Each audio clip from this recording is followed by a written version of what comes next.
خب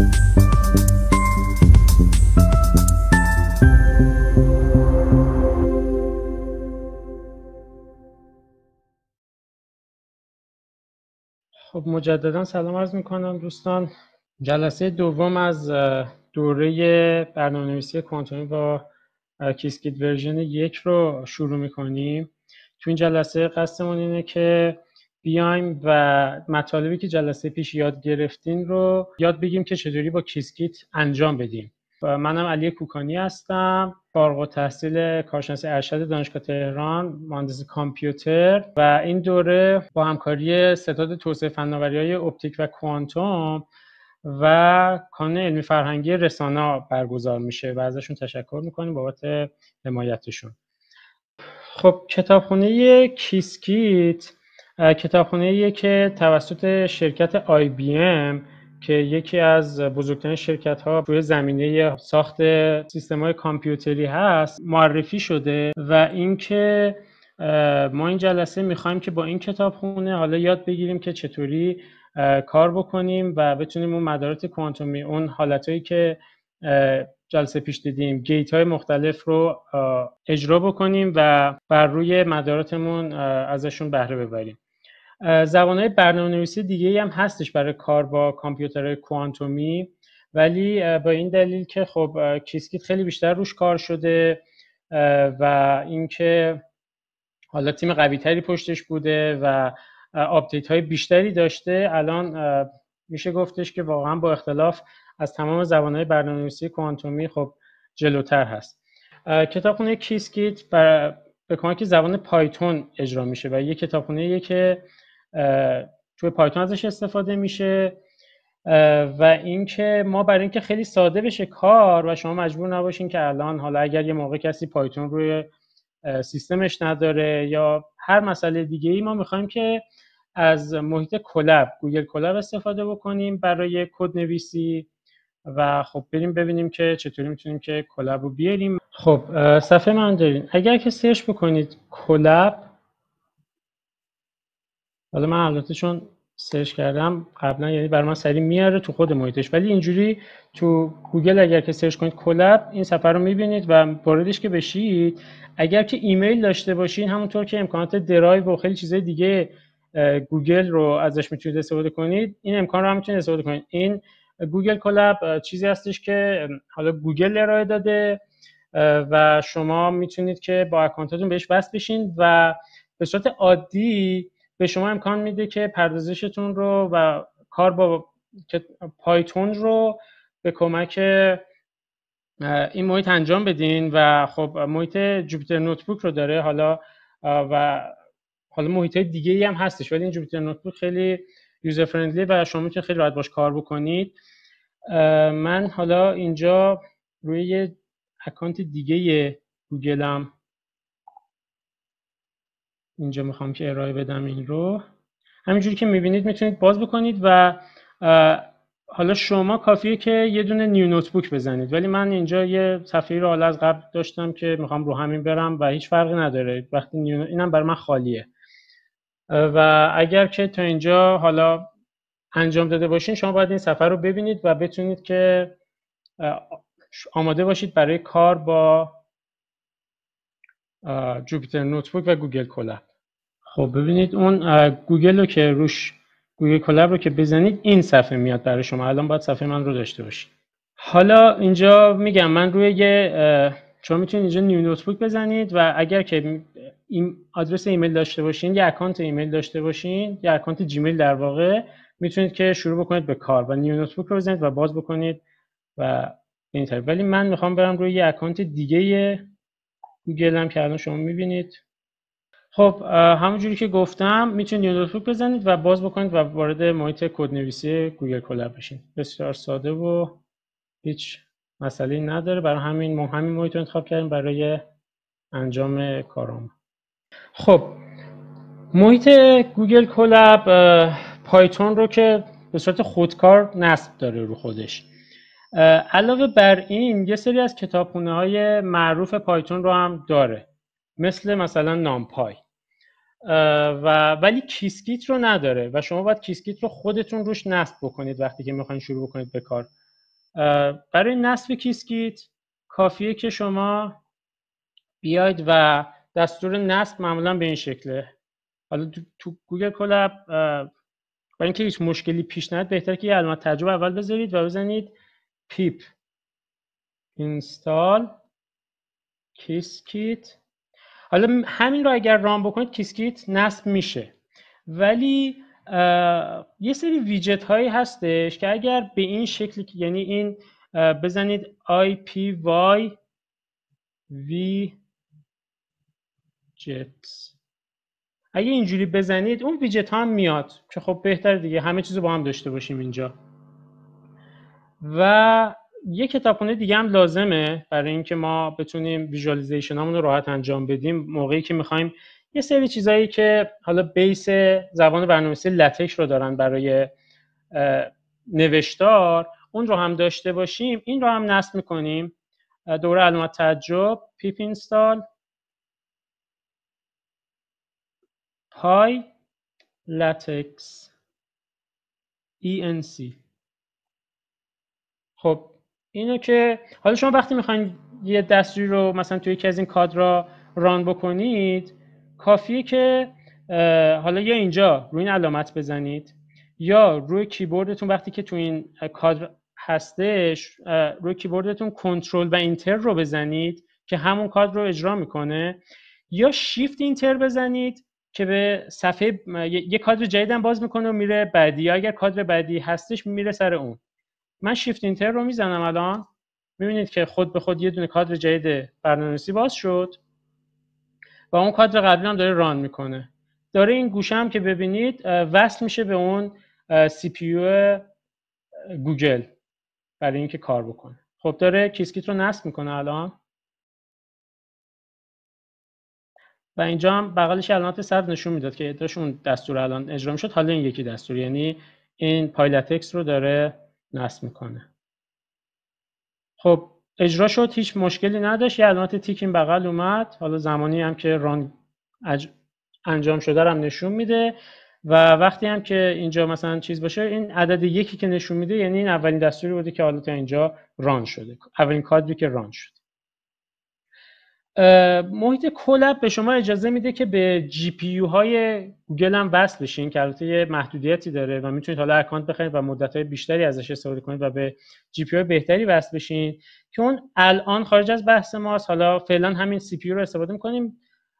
اگر که برسیم حالا یه محیط جی پی یو هم داره که میشه ازش استفاده کرد برای کیسکیت، اون رو هم اونجا نشون میدیم. بله پایچارم هم میشه استفاده کرد. میگم محیط‌های زیادی هستش، اسپایدر هست، وی اس کد، ویژوال استودیو هستش و شما میتونید به نحوهای مختلفی این کدتون رو بزنید، ولی خب این کار خیلی ساده‌تره. ما می‌خوایم که یه سری ارور نداشته باشیم، کتابخونه‌مون از قبل نصب باشه مثل نامپای و اینا دیگه مجبور نشیم تک تک حتی این کتابخونه‌های ساده رو مثل نامپای، مثل کتابخونه مف، مثل کتابخونه مثلا پایپلات و اینا خلاصه نصب بکنیم همه اینا رو تک به تک. خب بریم جلوتر. حالا ببینیم که اون یه نکته‌ای که هست اینه که کیسکیت خیلی آپدیت میکنه، ورژن‌های مختلفش هی میاد و نکته مهمی که بوده اینه که تو این ورژن 1 اومده یه سری تغییرات خیلی بزرگی ایجاد کرده که با اون کیسکیت مثلا نسخه 0شون تفاوتش زیاده. پس بهتر که همیشه این حواسمون به این باشه که داریم از چه نسخه از کیسکیت استفاده میکنیم. یه چیز ساده رو حالا قبلش بگم، قبل از اینکه اصلا برم خود کیسکیت رو ایمپورت کنم. یه ذره اگر کسی، حالا من چون دیدم که اون آمارای کورس رو که میدیدم بعضی خب آشنایی با برنامه‌نویسیشون خیلی کم بود و کیسکیت میتونه گیرشون بکنه، ولی شاید یه مقدار کار کرده باشن با نامپای و اینا. من ترجیح میدم که یه ذره برای شروع یه سری مشابهت‌ها بین نامپای و کیسکیت رو حالا نشون بدم بهتون تا متوجه یک کتابخونه و کلاس‌هاش و اتریبیوت‌هاش و متدهاش بشیم. خب نامپای اینجا نصبه، ما دیگه مجبور نیستیم اینطوری بیایم با یه دستور پیپ اینستال نامپای رو نصب بکنیم. فقط کافیه که بزنیم import numpy. حالا بعضیا اینجا که خودش پیشنهاد میده که ایمپورت از NP بزنید، به خاطر اینکه اسمش مخفف باشه مجبور نباشین کامل بنویسین نامپای، ولی دیگه حالا سختش نمی‌کنیم فعلا، فقط می‌خوایم ببینیم که یه کتابخونه چیه، کلاساش چیان، اینطوری. و خب ایمپورت نامپای که انجام دادیم، میایم و از کتابخونه نامپای استفاده می‌کنیم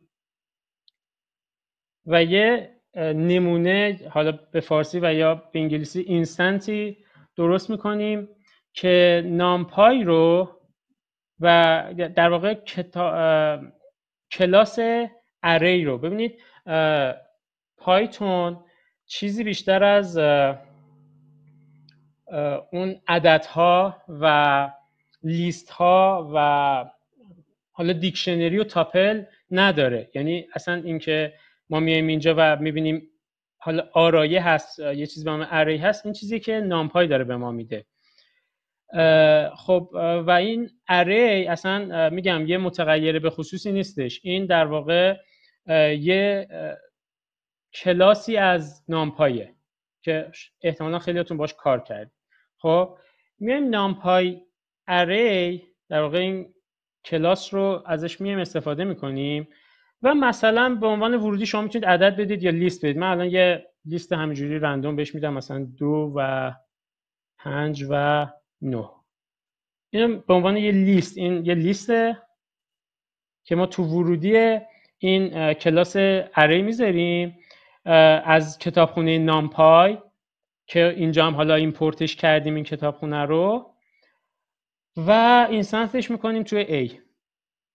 خب اینو ران میگیریم، دوباره یه شیفت انتر میزنیم، ران شد و A اینجا ذخیره شده. شما میتونید که A رو هم مشاهده بکنید. من حالا زیرش هم اینجا یه انتر بزنم، A هم اینجوری بزنم یه بار دیگه اجرا بشه. اینجا میبینید میگه که الان یه اری داریم که این درونشه، اینو اینجوری ذخیره کرده. یعنی این کلاس اری یاد گرفته که یه لیست شما بهش بدین اینو ذخیره بکنه تحت عنوان اری.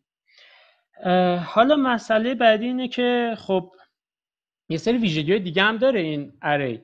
مثلا شما میتونین یه اینستنت دیگه تعریف کنید به نام A array دوره، مثلا عدد 3 رو بذاریم توش و بعد یه اینستنت دیگه به نام B، حالا نمونه مثلا فارسی بخوایم بگیم ترجمهش کنیم که B هم هستش، مثلا numpy dot array مثلا عدد 4. خب حالا این اری یه ویژگی داره. اگر که شما بیاید و اول بذارید که ببینیم A و B چی هم. الان A و B میبینید که نوشته اری A اری 3 و این عدد 3 توش ذخیره شده و B هم اری که عدد 4 توش ذخیره شده. حالا اگر که مثلا یه ویژگی از این کلاس رو ببینیم، یه ویژگیش اینه که شما اگر بزنید A، این اینستنت A رو جمع بکنید با اینستنت B، تو خروجی به شما مجموع این دوتا رو میده. در واقع این کلاس اینجوری تعریف شده که بیاد اون عددهای ذخیره شدهش رو وقتی که این علامت پلاس رو بین خودش دید جمع بکنه، مثل یه ماشین حساب. حالا این خب چیزی بود که این کلاس داره. کلاس یه سری چیزای دیگه هم داره زیر خودش، مثل اتریبیوت و متد. اتریبیوت ها یه سری ویژگی‌هایی هستن که هر کدوم از این مثلا حالا چیزایی که ما باش کار کردیم نشون میده، یه سری ویژگی‌هاشو میاد نشون میده. مثلا چی؟ مثلا بیایم بگیم که اون A که داشتیم، من کاش اینا رو چون اینو A گذاشته بودم اینو B بذارم و اینو C.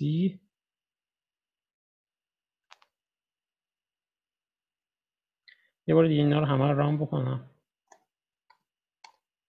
این که من اینجوری زدم همه رو شیفت اینتر زدم. شما میتونید از این بغل رام بکنید، میتونید کنترل اینتر بزنید ولی بعد دوباره بعد رو کادر بعدی کلیک کنید.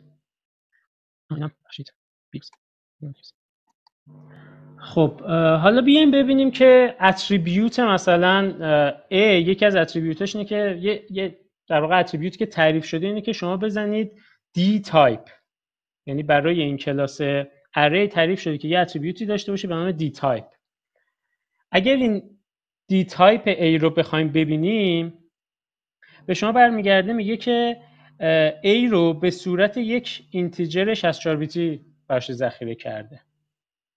اتریبیوتیه که دی تایپ اتریبیوتیه که میاد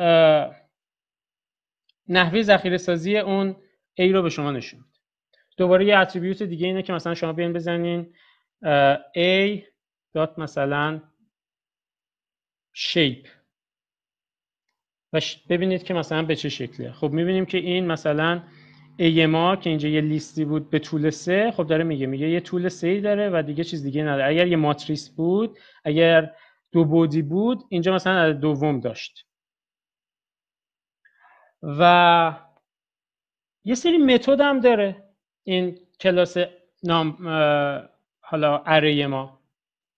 مثلا یه متدش میانگین گرفتنه. متد یه عملی رو انجام میده روش، یعنی اتریبیوت میاد یه سری ویژگی‌ها رو نشون میده، ولی متد میاد و یه عملی رو انجام میده روی اون کلاس. مثلا بیایم بگیم که نامپای دات میخوایم میانگین بگیریم از اون اعدادی که تو لیست ای ما هست. نامپای مین، این مین ما یه دونه متده. خب ببینید اینجا ما تو لیستمون 2، 5 و 9 رو داشتیم. اومده میانگینش رو گرفته و میانگینش این شده. اینم حالا فقط برای این بود که ببینید که ما چجوری یه اینستنتی درست میکنیم، اتریبیوت‌ها چی ان و متدها چی ان. خیلی قرار نیستش هر تیکه از کدی که میزنم من بیام بگم که این متد، این اتریبیوت، این فلانه. فقط میخواستم یه شباهتایی داشته باشید با نامپای. خیلی از نامپای رو مثل یه ماشین حساب میبینن و بعد سر کیسکیت که میان اصلا کامل گیج میشن، در حالی که اگر دقت بکنید میبینید خیلی چیزا مشابه همه. خب حالا بریم سر کیسکیت. میخواستیم اول ورژنش رو ببینیم، چون ورژنش رو زیاد تغییر میدن. ببینیم الان چه ورژنی آخرین چیزی هستش که ما نصبش کردیم. خب دوباره کیسکیتو تا الان ایمپورت نکرده بودیم، نصبش کردیم، ایمپورتش نکردیم هنوز. مثلا الان نامپای رو ایمپورت کردیم ولی کیسکیتو هنوز ایمپورت نکردیم. خب کیسکیت رو ایمپورت میکنیم و بعد میایم اینجا با دستور پرینت که دستور مال خود پایتونه، میبینیم که کیسکیت مثلا ورژنش چیه، به این شکل ورژنش نشون داده میشه. دستور که بزنید ورژن کیسکیت رو پرینت میکنه. مثلا تا همین چند وقت پیش ورژن 1.1 بود. حتی آخرین چیزی که یادم میاد ورژنش اینجوری بود، 1.1.1، یعنی اینش هم 1 بود. الان دوباره شده 1.2. یعنی میبینید این همه هی آپدیت میشه و مخصوصا این عدد اولش که آپدیت بشه دیگه تغییرات گنده است، که الان هم یه تغییر گنده دادن در واقع. حالا ما میخوایم که بیایم اینجا و یه دونه مدار کوانتومی رو درست بکنیم. به چه شکل میتونیم این کارو بکنیم؟ یکی از کتابخونه‌هایی که خیلی لازم میشه دوباره کتابخونه مته، که من اینم بیام اینجا الان ایمپورتش بکنم همین الان تو یادم نرفته. و البته هر جایی شما میتونید تعریفش بکنید، ولی خب چون ازش جلوتر مطمئنا استفاده میکنم همین الان دارم ایمپورتش میکنم. حالا میخوام بیام و کلاس کوانتوم سرکت رو از کتابخونه کیسکیت فراخوانی بکنم. خب شما کیسکیت رو میتونید یک کلاس رو اینطوری هم فراخوانی بکنید، بگید from کیسکیت import وارد کن کلاس کوانتوم سرکت رو. ببینید خودش آورد، اینطوری میزنم خودش میاره. و این کلاس به شما این امکان رو میده که شما یک مدار کامل کوانتومی رو تعریف بکنید. مدار کامل کوانتومی شامل رجیسترهای کوانتومیه، رجیسترهای کلاسیکه و حالا میجرمنت و هر چیز دیگه. یعنی این کامل ترین کلاسی هستش که شما میتونید باهاش مدار کوانتومیتون رو داشته باشید. خب میایم اینجا و شاید حالا میگم این اولین جاییه که هیچ جای دیگه شما رو بهتون اینجوری نمیان بگن. من اون تعریفی که کردم، اون اینستنشیت کردنی که اینجا اومدم نشون دادم، برای همین بود. ببینید الان میام به جای این که خب من هی بنویسم که مثلا میخوام یه مدار 4 کیوبیتی داشته باشم، هی بیام همه جا تعریف بکنم که مثلا میخوام یه هاداماردی هم روش بزنم، بیام بزنم که مثلا کوانتوم سرکت، این دیگه خودش شما آورد من دیگه سریع بزنم، مثلا یه کوانتوم سرکت 4 کیوبیتی دارم که بعد میخوام بیام روش هادامارد اعمال کنم و اعمال گیت هادامارد اینجوری که یه اچ میزنید و بعد داخل پرانتز، یعنی ورودی که میگیره این عملگر هادامارد، اینه که شما بهش بگین رو کدوم کیوبیت اعمال بشه و بعد بیام بگم که مثلا چون این از 0 شروع میشه، یعنی الان که مثلا من 4 تا کیوبیت دارم، عدد گذاریش به این شکله 0 1 2 3. خب بیام مثلا بگم که رو 0 اعمال کن، بیام اینقدر مثلا کدم عجیب غریب بکنم، خب میام یه جوری ترتمیزتری می‌نویسمش، در واقع میام اینستنشیتش میکنم روی یه پارامتری به نام QC مخفف کوانتوم سرکته. اینو اینستنشیت میکنم با کوانتوم سرکت که اینجا فراخوانی شده این کلاس از کتابخونه کیسکیت. من اینا رو تاکید میکنم که این موقع بچه‌ها دوباره گیج نشن، یه چند بار مرور بشه برای بچه‌ها. یه کوانتوم سرکت 4 کیوبیتی، ورودیش میتونه از این بیشتر هم باشه، شما میتونید بهش یه ورودی دیگه بدید که تعداد بیتای کلاسیکتون رو هم بگیره، ولی فعلا کاری با اونش نداریم، به اونجا هم میرسیم جلوتر. خب این QC رو اینطوری اینستنشیت بکنیم، در واقع این مدار 4 کیوبیتی ما یه باره میره تو این QC، خیلی کار ما ساده میشه. اینو اجرا بکنیم. الان چیزی رو به شما نشون نمیده، فقط این QC اینو داره. خب جلوتر ویژوالایزیشنش هم میکنیم و شما میتونید کامل ببینیدش. و حالا بذارید که یه مقدار از اون مباحث جلسه قبل رو هم که سریعتر بتونید ببینید، من یه چیزی رو جلو بهتون نشون بدم. اون کره بلاخ و اینا رو میخوام بهتون یه نشون بدم ببینید که اونم به چه شکله، ولی دارم جلو میگم. الان حالا خیلی درگیرش نشین که این چرا مثلا اون استیت وکتور آورد و این داستانا چی بود، به اونها هم میرسیم. فعلا قراره گیت ها رو یاد بگیریم، ولی میخوام که یه مروری از جلسه قبل داشته باشیم روی کره بلاخ. پس میام کوانتوم سرکت رو که دارم، یه چیزی هم لازم دارم که حالا این الان خیلی درگیرش نشید چیه. Qiskit quantum info import، به خاطر اینکه من میخوام کره بلاخ نشون بدم و هیچ راهی جز این ندارم الان، برای همینه که مجبورم یه تیکه از کد رو جلو بهتون نشون بدم. یه استیت وکتور باید بگیرم، یعنی این کلاس استیت وکتور رو بیارم تا بتونم که استیت وکتور یه مدار رو بگیرم و رو کره بلاخ نمایشش بدم. خب بیایم دوباره یه مدار کوانتومی تعریف بکنیم، یه کیوبیتی که عددش در واقع کیوبیت صفر ماست فقط. و این خب من یه سوالی هم همین الان بپرسم از بچه‌ها. مدار کوانتومی ما حالت اولیه‌اش چی بود جلسه قبلی که دیدیم؟ و من حالا یکی از دوستانم پرسیده بود، بهش گفتم که یه حالت قراردادی طور یه حالت اولیه داره همیشه کیوبیت‌های ما، ولی شما میتونید که تغییرش بدین. الان میدونید که این مدار کوانتومی که من اینجا تعریف کردم، این کیوبیت صفر ما، این کت چی هستش الان؟ حالت اولیه‌اش چیه؟ اصلا میدونیم چیه یا نمیدونیم چیه؟ کسی میتونه جواب بده؟ بله دقیقاً حالت اولیه ما صفر، کت صفر. پس اگر که من بیام و یه استیت، یه اینستنشیتش کنم روی متغیری به نام استیت، این استیت وکتوری که اینجا آورده بودیم رو ازش استفاده کنم.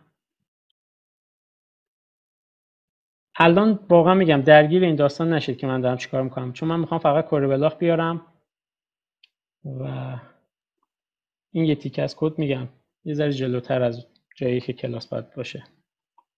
خب این مدار QC میون رو من اومدم استیت وکتورش رو در بیارم که بتونم از روی این استیت وکتور کره بلاخش رو رسم بکنم.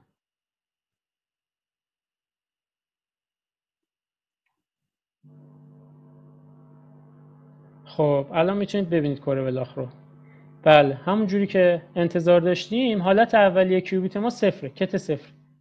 شما میتونید با یه سری دستورات یا حالا به هر نحوی، چون هم دستور اینیشیالایز داریم و هم شما میتونید خودتون همینجوری یه سری گیت بزنید روش و به اون حالت اولیه که میخواید برسونیدش. ولی همیشه حالت اول ما صفره، اینجوری نیستش که ما ندونیم تو چه حالتیه و یه حالت قراردادی طوره. حالا اینجا بیایم و یه سری از مباحث جلسه قبل رو ببینیم. خب اول بیام که گیت های کوانتومی رو من به شما نشون بدم. ما اینجا میتونیم که روی اون مدار QC که تعریف کردیم هادامارد بزنیم و ورودیش به ما نشون میده که رو چه کیوبیت های اون هادامارد ما اعمال شده. گیت بعدی که میتونیم بزنیم به دو شکل میتونه نوشته بشه، ID یا I که همون گیت آیدنتیتی یا همانیه، خب که هیچ تغییری ایجاد نمیکنه. و یه گیت دیگه ای که داریم گیت پیه که همون گیت فیز ماست که همون آیدنتیتی هم مثل هادامارد ورودیش نشون میده که رو کدوم کیوبیت ما داریم اعمالش میکنیم. و اینجا حالا گیت پی هم به این شکله که شما میاین به صورت رادیان حالا ورودی اولش رو میدین که نشون میده چه روتیشنی داشته باشه چه فیزی داشته باشه روی کدوم کیوبیت هم این اجرا بشه، یعنی متغیر دومی که میگیره. Rx و Ry Rz هم به همین شکلن مثل همون گیت پی ما که میان چیکار میکنن، میان و روتیشن میدن حول محور X کره بلاخ، حول محور Y کره بلاخ و حول محور Z کره بلاخ با همون روتیشنی که شما بخواید تو پارامتر اولش بذارید.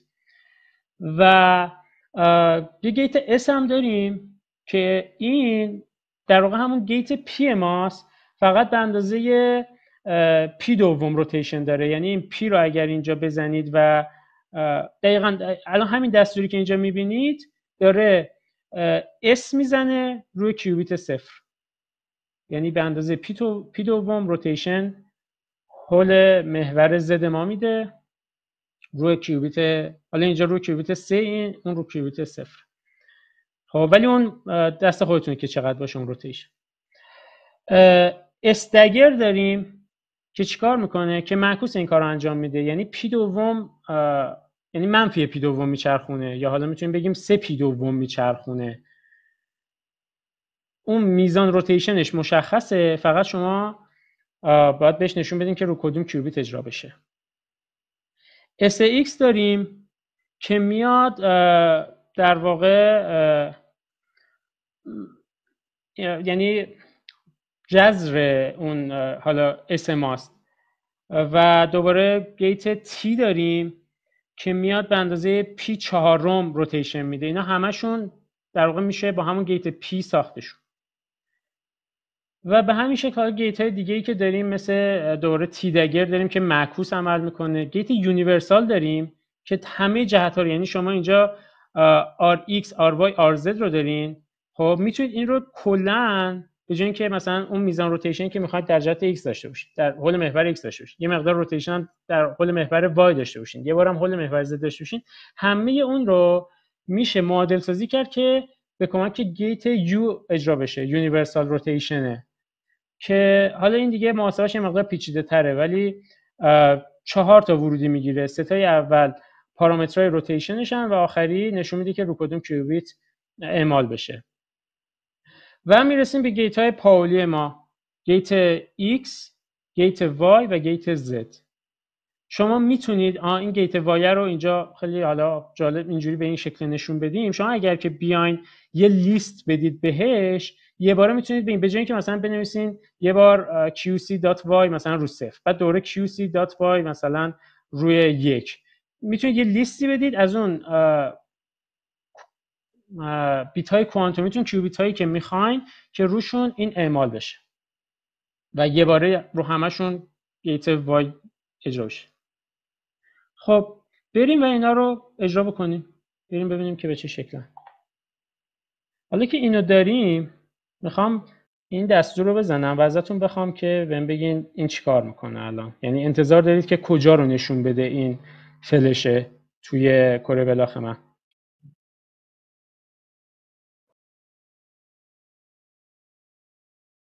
نه الان اجرا نمی‌کنم که شما جوابو ببینید. به من بگین که الان انتظار دارین که کجا رو نشون بده. بله کت پلاس رو نشون میده که در واقع حالا یکی از دوستان الان به درستی گفتن جهت، یعنی نوک بردار ایکس رو نشون خواهد داد. خب همونجوری که انتظار داشتیم این اتفاق افتاد. حالا الان به من بگین که اگر من بیام و دوباره QC رو یه دونه S روش اعمال بکنم، این بار کجا رو نشون میده؟ من اینو الان اجراش نمیکنم.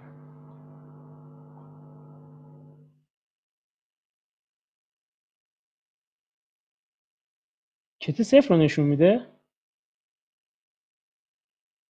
دوستان عملگر S رو من اپلای کردم، بین X و Z رو نشون میده. حالا جلسه پیش فکر کنم آره یادمه که آی مافی گفتن. ببینید یه بار من بهتون بگم دوباره عملگر S چی کار میکنه. S میاد حول محور Z یه روتیشن پی دوم انجام میده. الان یه بار دیگه حالا به من بگیم که بله دقیقاً وای رو نشون میده، یعنی دقیقاً اون نوک پوینت وای رو به ما نشون خواهد داد.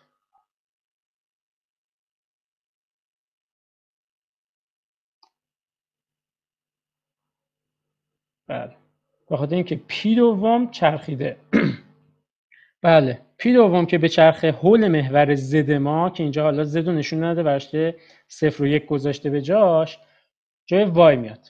حالا بیایم که یه بارم استگر رو ببینیم ها، یه بارم بیایم ببینیم که استگر به چه شکله. بیایم و استگر رو حالا چجوری می نویسن دستورشو؟ qc.stg روی 0. اینم باز من ران نمی کنم و اول شما به من بگین که این قرار کجا رو نشون بده.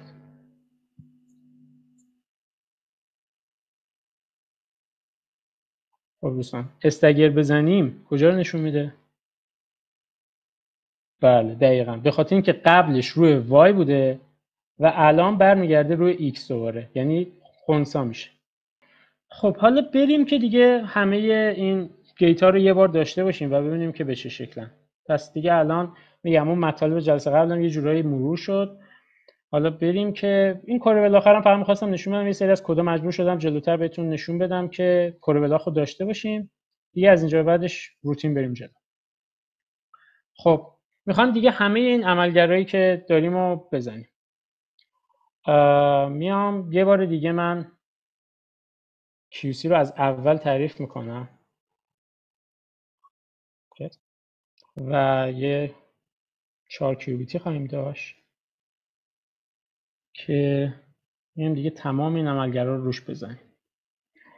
QC H 0 هادامارد میزنه روی کیوبیت 0. QC ID مثلا روی 2. QC P ببینید اون کتابخونه متن که اونجا من دیگه ایمپورتش کردم الان دارمش ازش استفاده میکنم. میام به اندازه پی دوم متغیر اولش رو بهش میدم که باشه، یعنی جهت میزان چرخشش و گیتی که روش قراره، کیوبیتی که روش قراره این گیت اعمال بشه. QCRX P4 رو مثلا میایم روتیشن حول محور X میزنیم روی کیوبیت دوم، در واقع روی کیوبیت دوم.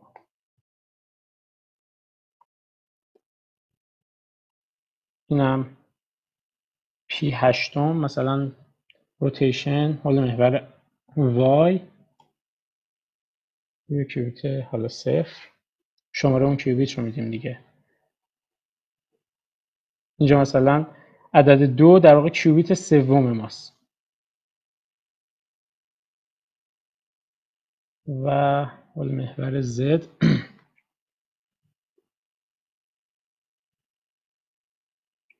P دوم دوباره چرخش روی کیوبیت 1. یه دونه گیت S میزنیم روی کیوبیت سوممون. ببینید این گیت S هیچ پارامتر روتیشنی نمیگیره، چون دقیقا خودش روتیشنش مشخصه که P دومه. یه QC SDG یعنی استگر میزنیم روی کیوبیت سوممون، در واقع داریم خنثیش میکنیم اون اثر رو. QC SX روی کیوبیت 3، QC T گیت T روی مثلا کیوبیت 1 و QC TDG که میشه T دگر رو کیوبیت 1 که خنثیش در واقع میکنه دیگه. و حالا اون گیت یونیورسالمون و مثلا بذاریم 0 و اینم P میذاریم روی کیوبیت 1. اینم مثلا یه دونه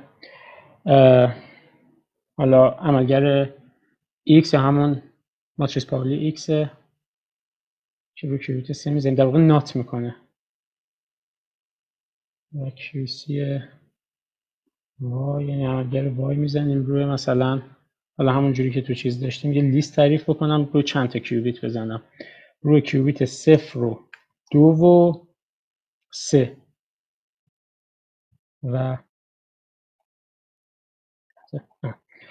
QC Z هم یعنی همون عملگر Z بزنیم.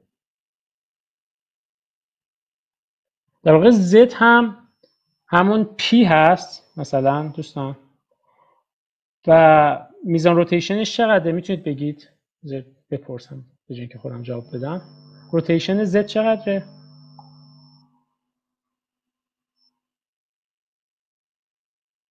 Z چقدر روتیشن اعمال میکنه حول محور Z؟ P دوم؟ نه اون که P S بود. S P دوم روتیشن داره، دقیقاً P. و در نهایت مدارمون رو بس بکنیم ببینیم که چی شد این آشی که درست کردیم. وقتی که میخواین اینو رسمش بکنید از این دستور استفاده میکنید draw، و اینکه باید برای اینکه حالا یه نمایش قشنگی داشته باشه این MPL رو بزنید داخل این کوتیشن، MPL رو بزنید. خب ببینید این شد این مداری که ما الان همه این گیت هایی که اعمال کردیم در نهایت این شد. ببینیم که مثلا روی کیوبیت 0 هادامارد اومده همینجوری که زدیم، مثلا آیدنتیتی رفته رو کیوبیت 2، پی اومده رو کیوبیت 0، خب چون قبلش هادامارد بوده رفته گیت دوم شده و به همین ترتیب تا آخر. حالا بریم و با گیت های چند کیوبیتی آشنا بشیم، مثلا سوپ و مثلا سینات و از اینجور داستان.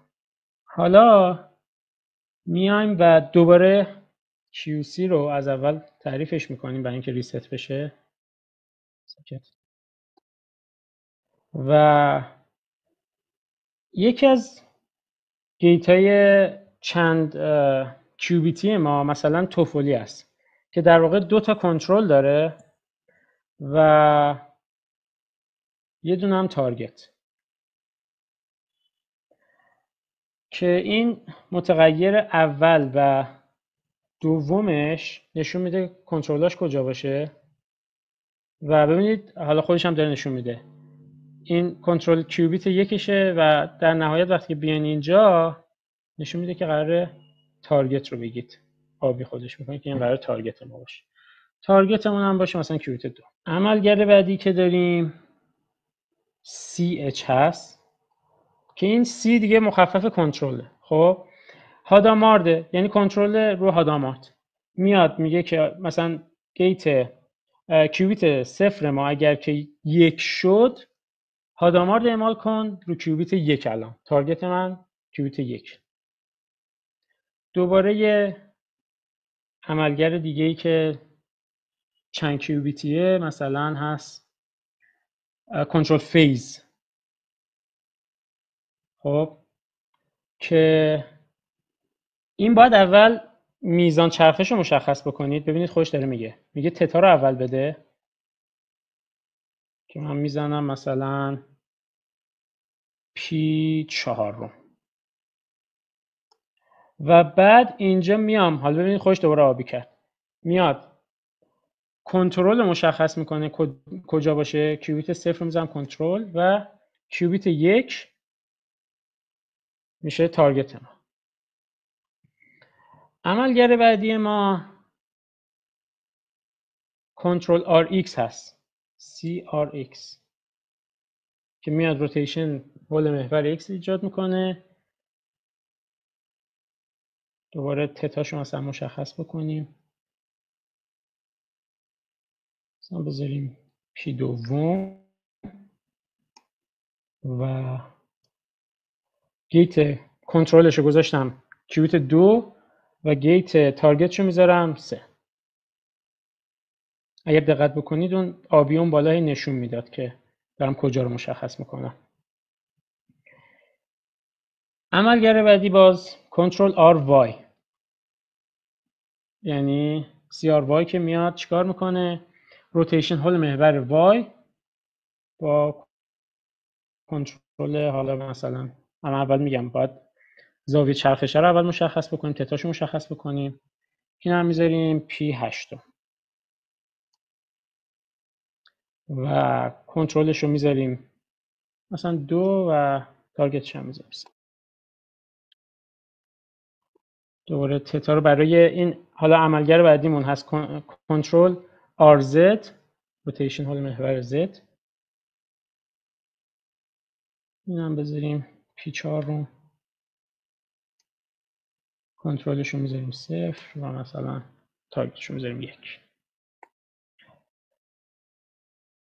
عملگر بعدی ما کنترل سواپه یعنی شما میتونید سواپ رو بیان که براش کنترل بذارید اول خود سواپ رو بزنم به جای اینکه اول حالا کنترلش رو بزنیم اول خود سواپ رو نشون بدیم اول خود سواپ رو داریم که میاد و مثلا 2 تا کیوبیت رو با هم سواپ میکنه دیگه جلسه پیش هم در موردش صحبت شد و جابجا میکنه عوض میکنه مثلا کیوبیت 2 و 3 رو مثلا سواپ میکنیم حالا کنترل سواپ هم داریم دیگه C سواپ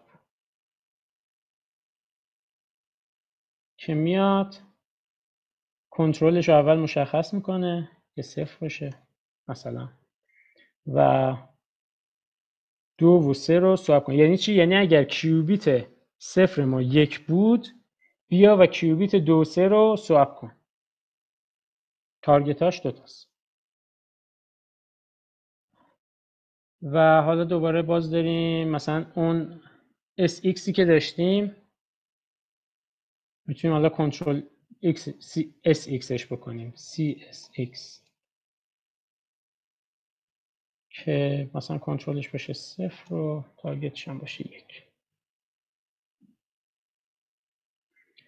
و کنترل یونیورسال CU حالا این یکی چجوریه؟ این یکی دوباره باید اول همه پارامتراش که 3 تا پارامتر داره، یادتون باشه اون گیت یونیورسال 3 تا پارامتر داره. اول 3 تا پارامترش رو میدیم، مثلا بذاریم پی دوم 0 و مثلا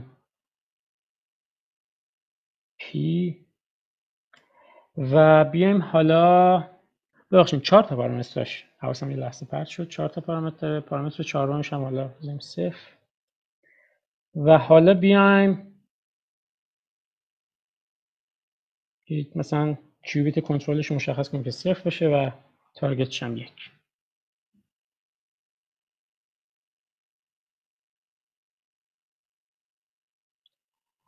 و حالا یکی از مهمترین گیت ها کنترل نات سی نات که CX میزنیم و میایم میگیم مثلا اگر 2 1 بود بیا و مثلا روی 3 X رو اعمال کن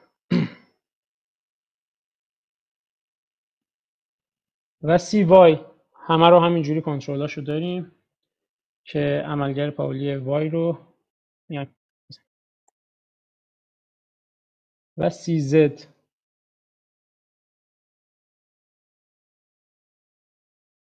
یه چند تا گیت دیگه هم هستش که حالا اول اینا رو یه نمایش بدیم بعد بریم سر اون گیت. خب میبینیم که تمام اون گیت هایی که الان کنترلی بودن رو داریم توی این شکل میبینیم. 4 تای اول CU پارامترهایی هستش که خود اون گیت U میگیره. ببینید این بالا رو نگاه کنید، گیت U 4 تا پارامتر داشت. حالا من لحظهش تام گفتم 3 تا.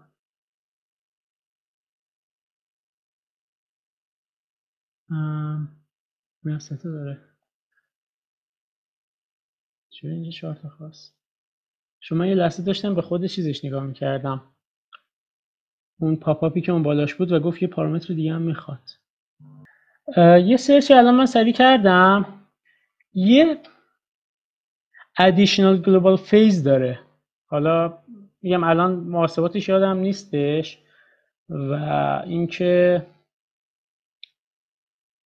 یه additional global phase داره که اون پارامتر چهارمشه.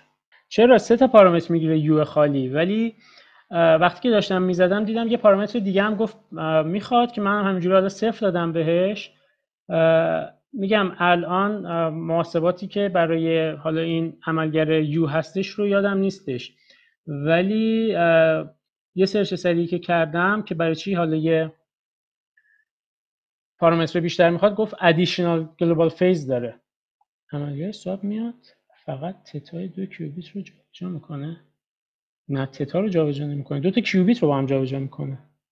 اصلا حالا میگین که دستور نصب دوم رو فرستید، ببینید کل کدای این قرار مرتب شده و کامنت گذاری شده با زیرفصل و اینا کامل براتون بذاریم تو گیت هاب باهاتون شیر بکنیم، پس نگران نباشین که کدا رو الان مثلا یه موقع از دست داده باشید.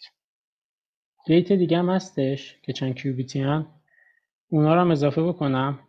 خب ما الان QC رو داریم که همه اینا روش اعمال شده. خب پس الان لازم نیستش که مثلا دیگه من بیام از ادامه اینجا، میتونم همینجا بزنم ادامه اون 2 تا گیتی که میخواستم اعمال بکنم.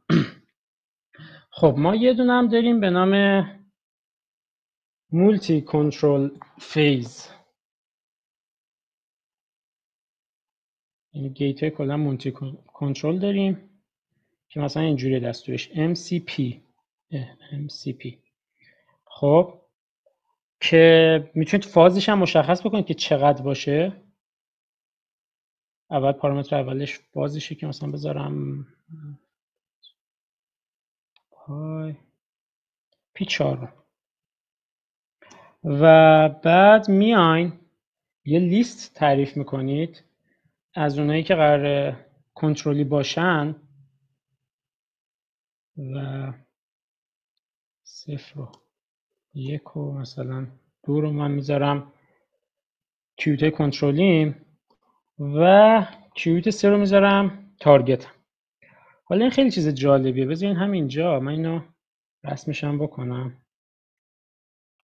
دوستان فکر کنم فقط یه جا دیدم یه چند تا از بچه‌ها مشکل داشتن سر این که بتونن اینجوری این MPL رو بزنن و راحت رسم کنن. اون اول که گفتم این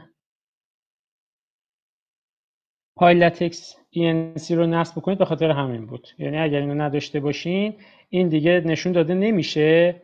و حالا مشکل چیه؟ مشکل اینه که اگر اونو نصب بکنید بعد از اینکه این دستورات رو اجرا کردید بازم ارور میده. خب اینجا باید تنها کاری که میتونید بکنید اینه که بیاید و فکر کنم ریستارت هم حتی درستش نمیکنه. باید بیاید اینجا منیج سشن رو بزنید. بذارید یه بار جلوتون بزنم اینا رو سریع دوباره ران میکنم. یه ران آل میزنم همش ران میشه. منیج سشنز رو بزنید. خب بعد اینجا با این علامت سطل آشغاله اون ران تایمی که دارید رو کلا چیکار کنید؟ ترمینیت کنید. یعنی از بیخ باید اینو ترمینیت کنید بره که کلا هیچی تو حافظه‌ش اینا نباشه و بعد بیاین الان دیگه ببینید برای من نوشته ریکانکت، یعنی چون کامل قطع شد و اصلا همه چی پرید. خب بعد بیاید این دستور رو اون بالا بذارید که به مشکل نخورین. اگه همون اول نباشه و رام بکنید بیاید وسطا اون دستور MPL و اینا رو بزنید به ارور بخورید، حتی اگر اینو نصب بکنید دیگه دوباره مسئله حل نمیشه. خب اینو بذارید و بعد بیاین حالا من دوباره همه چیز نکنم یه ران آل بزنم همش اجرا بشه. الان داره کانکتینگ میشه. کانکت که بشه بعد همه رو در جا رام میکنه و میرسه به اینجایی که بود. این برات فکر کنم یه چند تا از دوستان اون موقع نزدن اونو، الان هی میگن که چرا این قضیه مثلا درست نمیشه. خب بذاریم که این رام بشه. میخواستم که اینم نشون بدم. ببینید جالب بود. اینو تارگتاشو گذاشتم 0 و 1 و 2 ولی 3 رو گذاشتم تارگت. اینا شدن کنترل‌ها، لیستی از کنترل این تارگت ماست. کجاست؟ فکر کنم داره همون اول یه مقدار نصب بکنه اونا طول میکشه. برسه الان میبینید.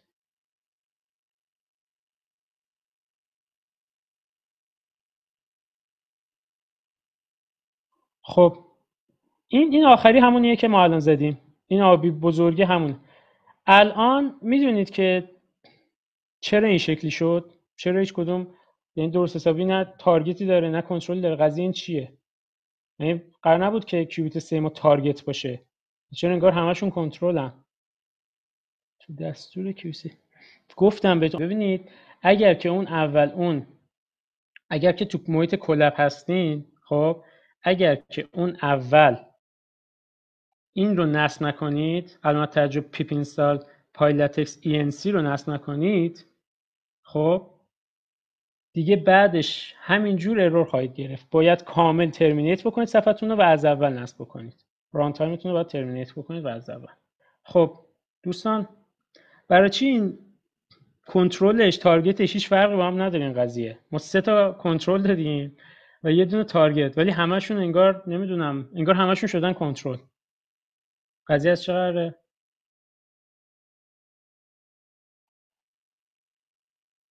نه باگ نیست طبیعتا. کتابخونه به این مهمی یه باگ اینقدر بچگانه نمیده. باگ داره، کیسکیت باگ داره واقعیتش، ولی این خیلی بچگانه است واسه اینکه بخواد باگ باشه. یه جورایی درسته آقای ضابط نیا. آره بحث فیس کیک بکه. خب یعنی چون این اپراتورایی که مربوط به زدن فیس کیک بک دارن، شما ببینید همون قبلیش هم نگاه بکنید این کوچیک این دوتاییه. خب تو این دوتاییه الان اینجا 30 زد ما قراره که 1 کنترل باشه 2 تارگت باشه، ولی این شکلی نشونش داده انگار که هر دوتا کنترلن. به خاطر اینکه اینا رو هم دیگه اثر میذارن. حالا دیگه میگم قرار بود که ما تو این دوره دیگه وارد فیزیکش نشیم که فیس کیک بک چیه و اینا، ولی به خاطر فیس کیک بکی که داره هیچ فرقی بین کنترل و تارگت نیست. برای همین گیت های مربوط به فاز کلا به این شکل نشون داده میشن، یعنی هیچ فرقی بین کنترل و تارگتشون نیست. ولی حالا الان همینو من برم اون یکی مولتی کنترلشو بزنم. اینجا یه دونه کد جدید باز کنم. میخواستم مثلا چی بزنم؟ آها مولتی کنترل X کنترل نات سی نات. خب اینو مثلا چجوری بزنیم؟ اول یه لیست بذاریم، وقتی که امو داره این مولتی میشه دیگه.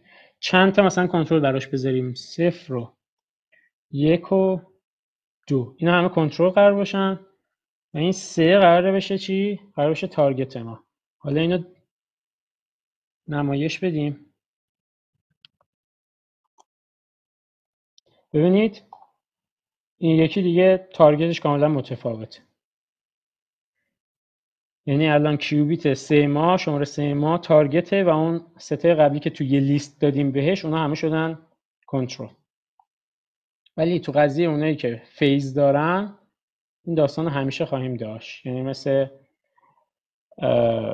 حالا گیت P و گیت Z، اینا تارگت و کنترلش فرقی با هم ندارن به خاطر اینکه فیز کیک بک داریم. خب دوستانی که اون قضیه رو نصب نکردن میتونن به این شکل ببینن.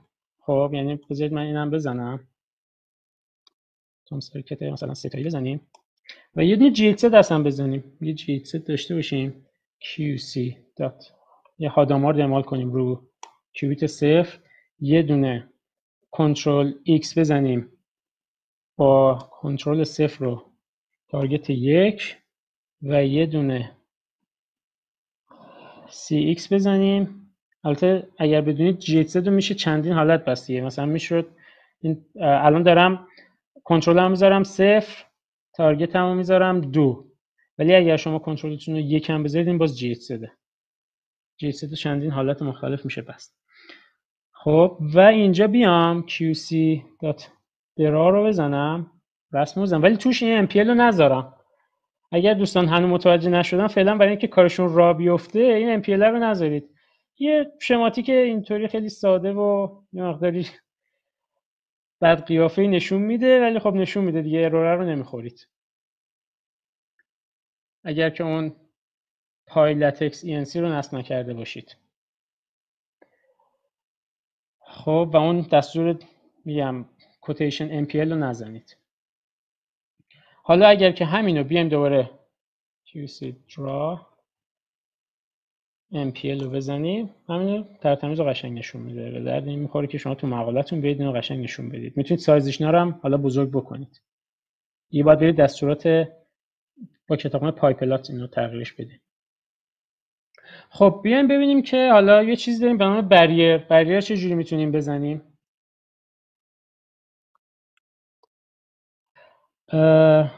حالا بیایم و یادتون باشه گفتم که شما میتونید مثلا هادامارد رو میخواین یه رو چند تا گیت بزنید، هی نیاین تک به تک تعریف کنید، یه دونه لیست بذارید 0 و 1. الان روی 0 و 1 همزمان میاد هادامارد میزنه. بعد میخوایم ببینیم این بریر چیه. این بریر برای اینه که از جاها میخوایم یه سری چیزا رو مشخص بکنیم.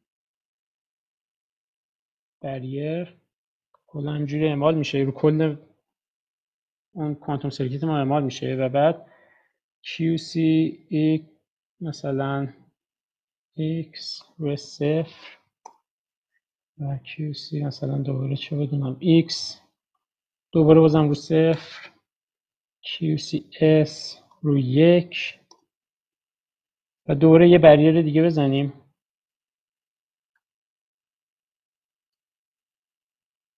ولی اینو مثلا بخوایم یه بخشی از مدار مثلا بریر داشته باشیم، مثلا روی فقط کیوبیت 1 مثلا بریر داشته باشیم.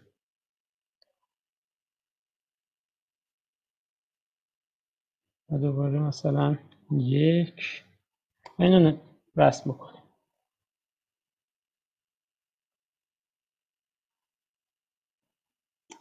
خب اینو ببینیم.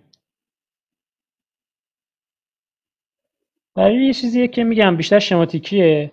ببینید اگر که این بریری که الان اینجا میبینید اینه، این دستور بریری که وقتی اگر مشخص نکنید رو کل مدار زده میشه. اگر توی یه دونه لیست مشخص بکنید که مثلا کجاها باشه، رو کدوم کیوبیت باشه، مثلا الان 1 رو مشخص کنم فقط رو 1 اعمال میشه.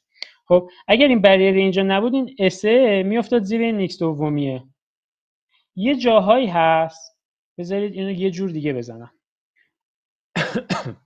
مثلا هادامارد رو بذارم رو 0 و دوباره همینجوری یه سری چیزا رو 0 داریم. خب این بریر اینجا رو پاک کنم.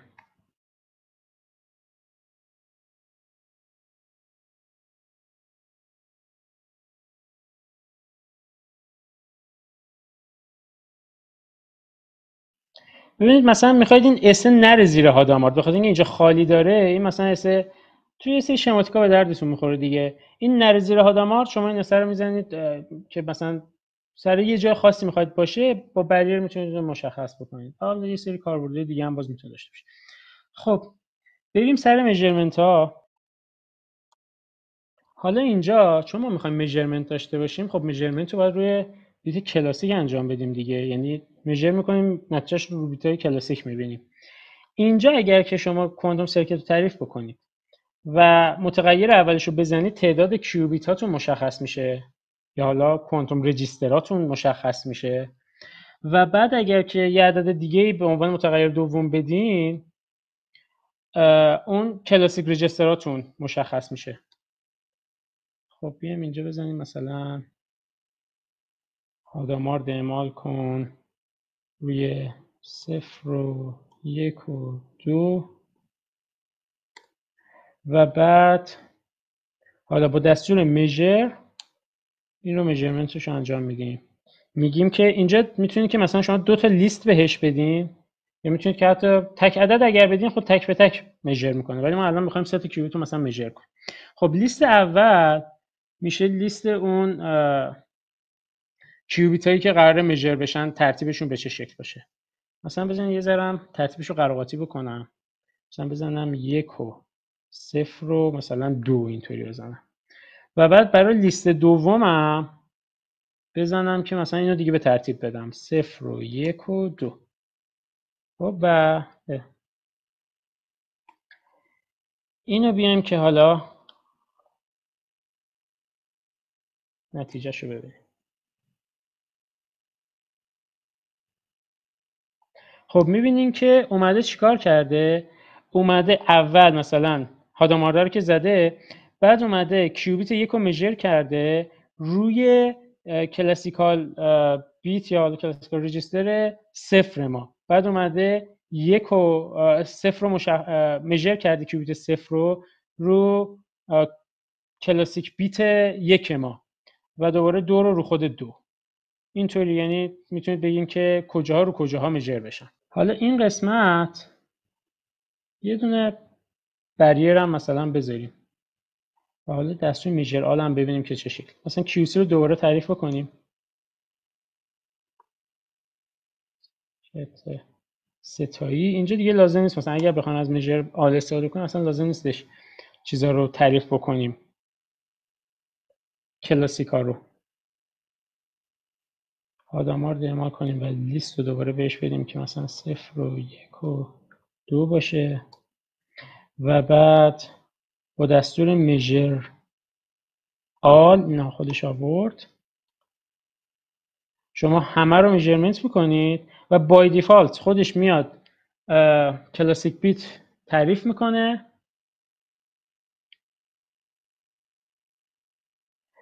و روی اونا میجرمنت رو انجام میده.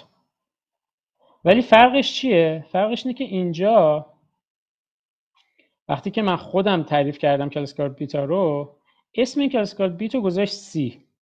خب ولی اینجا که تعریف نکردم اسمش رو گذاشت میز، همون مخفف میجر، اینطوری.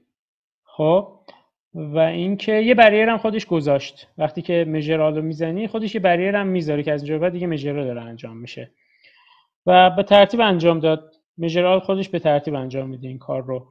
یه مقداری این خودش یه داستانیه واقعا که میاد برمی‌داره اینجا سی میذاره اینجا میز. وقتی که جلوتر بریم سر سیمولیشن میبینید که این یه ذره داستان درست میکنه و خلاص باید همیشه حواستون به این قضیه باشه واقعا کیسکیت باید این قضیه رو به نظر من درست کنه، نباید همینجوری اسم یه چیزی عوض بشه، چون بعدن که شما میخواین یه سری متغیرایی بذارین که خودشون کار بکنن، این نباید هی میگم اسم عوض بشه تا دردسر درست کنه واسه من. حالا بیایم و یه سری از این همون یادتون اول جلسه گفتم که اتریبیوت هایی داریم که ویژگی های مدار رو میگه. بیایم یه سری از این اتریبیوت ها رو ببینیم. خب بذارید با دستور پرینت، این یه دستور پایتون اصلا هیچ ربطی به کیسکیت نداره. پرینت f برای اینکه قشنگتر فقط بنویسیم اینطوری می نویسیم که مثلا عمق مدار depth of the circuit is دو نقطه، اینجا داخل کروشه وقتی که یه چیزی رو بذارین، این اصلا یه دستور پایتونه، هیچ ربطی به کیسکیت نداره. اگر که یه ذره اینجاش میبینید بعضیا اگر که بار اولشون باشه ممکنه بترسن، ولی هیچ ربطی به کیسکیت نداره، فقط برای این هستش که قشنگ بنویسیم. من میشد که پرینت بزنم و این دستوری که اینجا میخوام بنویسم و بزنم توش ببینم که چیه. میخوام قشنگتر خودش یه جمله جلوش بنویسه. qc.depth یعنی عمق مدار رو به من نشون بده. یه اتریبیوتی که عمق مدار رو نشون میده. عمق مدار چیه؟ این تعداد گیت هایی که پشت سر هم ردیف شدن. خب و دوباره یه پرینت بزنیم، دوباره دستور پرینت f total number of circuits gate is، دوباره این چیزی که میخوام اینجا نشون بدم فقط براش یه جمله نوشتم qc.size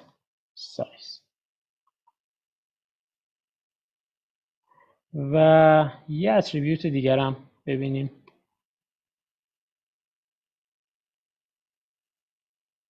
total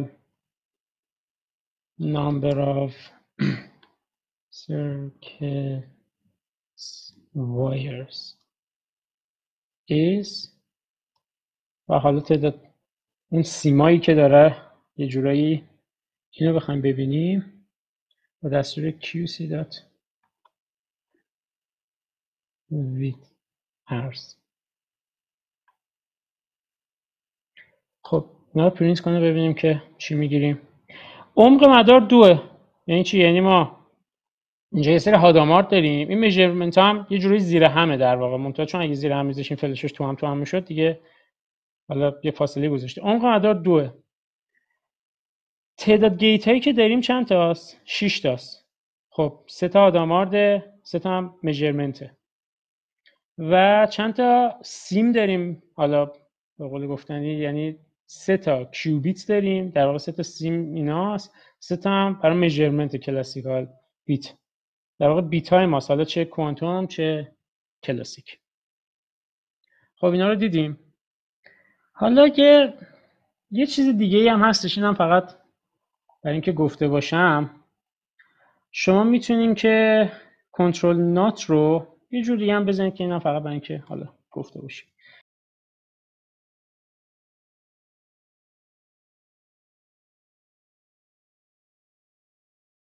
به این شکل هم میشه این گیت سی نات رو اد کرد و مثلا یه مداری بزنیم که به این شکل QC، یه مدار 2 کیوبیتی تعریف کردیم، یه دونه گیت هادامارت میزنیم روی کیوبیت 1، در واقع کیوبیت دومش میشه، و حالا این 6 گیتی هم که ایمپورت کردیم رو اینستانشیت میکنیم روی مثلا به این شکل نویسیم cx گیت مساویه با cx گیت و حالا میام بذارید اپندم همینجا بهتون نشون بدم. ما میتونیم که به مدارمون یه چیزی رو یه بخش جدیدی رو اضافه بکنیم، مثلا همین cx گیت خب یه تیکه از یه مداریه، یه تیکه که یه کنترل ناتیه. خب اینو میخوام اپند کنم به، یعنی اضافه کنم به مدارم.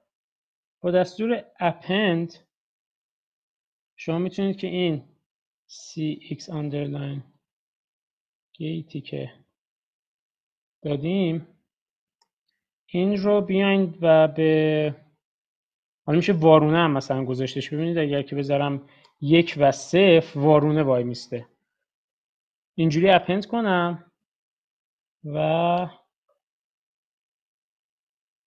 رسمش کنیم. ببینید مدار ما تا اینجا فقط بود QC هادامارد روی یه گیت روی کیوبیت 1. ولی اومدم یه سیناتی رو حالا به این شکل تعریف کردم، یعنی اینجوری هم میشه آوردش و بعد اپندش کردم. شما میتونید 2 تا مدار رو که دارید خب به هم اپند کنید، و مثلا بذارید که ترتیب کیوبیتاشون چه جوری باشه. یه مثال ساده تر ببینیم، شاید این مثال رو یه ذره بد زده باشم و گیج شده باشید. مثلا بیایم بگیم که حالا همین مدار QC که الان اینجا داریم و یه QC 2 هم بذارم.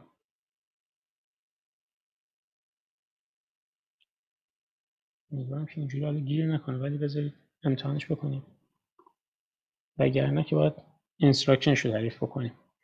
خب این هم بذاریم 2 کیوبیتی که به هم بخونه و مثلا بذاریم که QC 2 دوباره هادامارد اعمال بشه روی مثلا X اعمال بشه روی 0 و Y اعمال بشه روی 1 و بعد میام QC رو اپند میکنم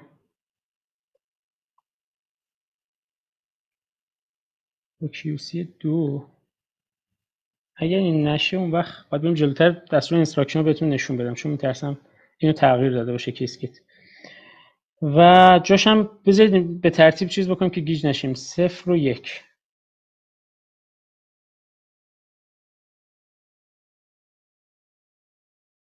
اومد و اون مدار دومی که من تعریف کرده بودم رو حالا به صورت یه باکسی گذاشتش یه باره خودش، یعنی خودش اینستراکشنش کرد. قبلا فکر کنم جزئیاتشو می آورد. اینو میشه باکس رو بازش کرد، حالا جلوتر بهتون میگم. خب که توش چیه؟ توش در واقع بذارین QC دورم. یه نکته رو ببینید، این نکته هم باید زودتر میگفتم. QC 2 رو اگر که من اینجا بزنم درا نشون میده به نظرتون؟ من میخوام اون QC 2 رو هم ببینم که چی بود. اینو بزنیم چی نشون میده؟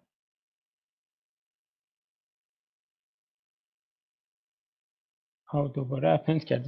ببخشید یه لحظه هی همینجوری وگرنه اپند میشه تا آخر.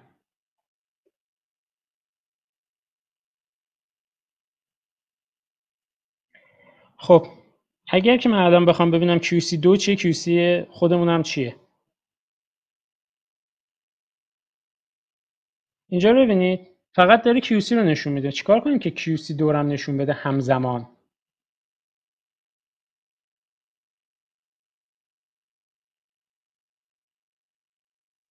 بله پرسیدن که آره، حالا دوستان آقای مافی هم جواب دادن. خب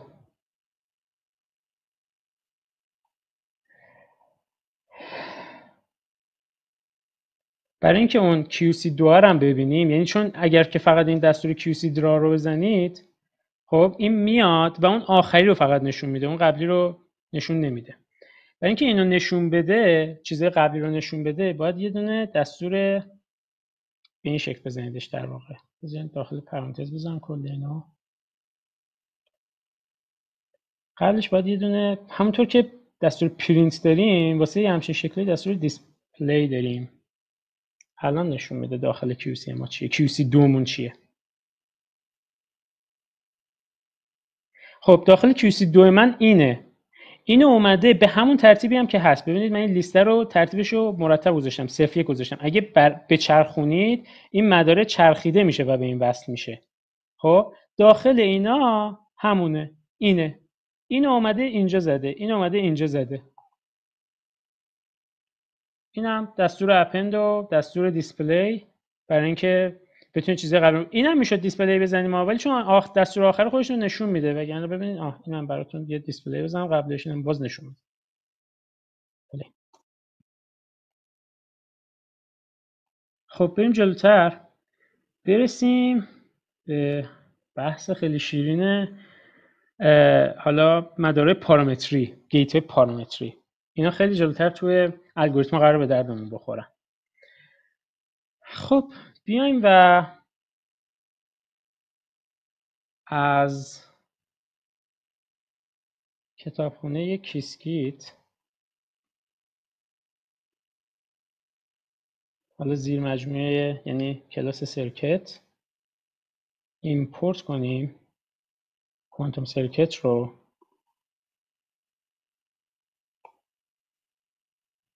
و پارامتر کلاس پارامتر اینجاست. خب حالا با این پارامتر میایم و دوره یه مقدار اینستانشییت میکنیم، یه سری نمونه قرار بسازیم که میتونیم بریزیمشون توی تتا. یادتون بیاد از اون دستورات پایتونی که داشتیم، یادتون بیاد، خیلی اینجاشو گیج نشین امیدوارم. میایم و بذارید من یه لحظه اینجا رو تتا 1 بزنم، اینطوری بکنم. خب با همین کلاس پارامتر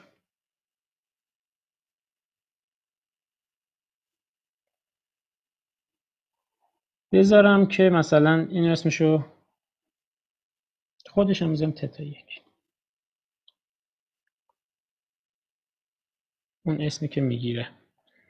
چون اینجا الان میتونید که حالا شما بردارین واسه قشنگیش، من الان اینجا نمیشه تایپش کرد، ولی مثلا اگر بخواید میتونید توی گوگل سرچ کنید و مثلا کلمه تتا رو پیدا بکنید و بیارید. شما توی چیزتون ندارین تتا رو توی کیبوردتون، ولی ببینید اگر اینجا من بزنم این قراره بشه اون نمود و اون شکلی قرار نشون بده. نه اگر که به جای تتا اینجوری بزنم، از روی اینترنت سرچ کردم پیدا کردم علامت تتا رو. خب اینو با تتا نشون میده. فعلا حالا تتا بزنیم، من دوباره اینو براتون یه بارم نشون میدم.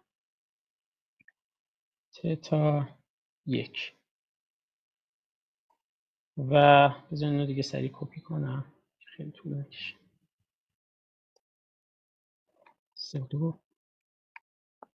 و حالا بیایم دوباره یه دونه مدار کوانتومی ببندیم، البته به اسم، وگرنه ما داریم اینستانشیت فقط میکنیم.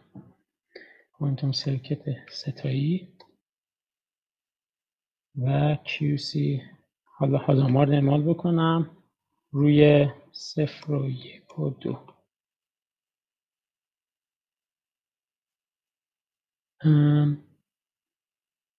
داتش یادم رفت. خب QC حالا حالا میشه اینجا یادتونه که مثلا گیت پی فیس، خب اینجا ورودی اولش پارامتر، ببینید خوش می‌نویسه تتا رو به من بده. خب شما همیشه خب اینجوری مجبورید که تتا ثابت بدین، ولی شاید یه مدار، یه الگوریتم، یه چیزی باشه که قرار باشه شما اینو متغیر بدید بهش. اینو باید چیکار بکنید اون وقت؟ اینو همین شکلی که ما الان پارامتر تعریف کردیم تعریف می‌کنید. یعنی چی؟ یعنی من اینجا داشتم تتا 1 تتا 2 تتا 3، اینا رو بهش میدم. همین شکل از اینجا کپی کنم، متغیر یعنی آن فیزش، اون میزان روتیشنش رو اینجا بهش بدم و بعد روی کیوبیت 0 دوباره همین رو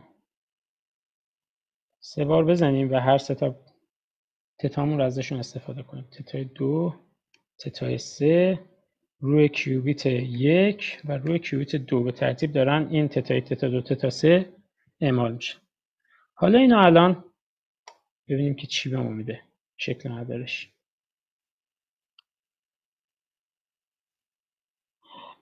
اینم همچین راستی اینم بگم همچین فرق نداره کوتیشنش اینجوری باشه که دوتایی باشه یا این شکلی باشه دابل کوتیشن باشه، هیچ فرقی بینش نیست. چون آخرم هست دیسپلی نمیخواد، میتونید بذارین ولی وسط کار بود دیسپلی باید میذاشتید براش که نشونش بده. ببینید این پی رو گذاشت. اگه من میومدم اینجا مثلا میذاشتم دوباره از کتابخونه مث استفاده میکردم و میذاشتم مثلا پی دوم پی چهارم پی هشتم، اینا این زیرش اون عدده رو نشون میده، ولی حالا داره پارامتر رو نشون میده. حالا واسه قشنگ شدن شما میگم میتونید برید تو اینترنت این تتای واقعی رو سرچ بکنید بیارید و اینجوری مثلا جای اینا تتا بذارید قشنگ، خیلی ترتمیز بشه. ببینید الان می‌نویسه قشنگ تتا زیر اون، یه چیز ترتمیزتری.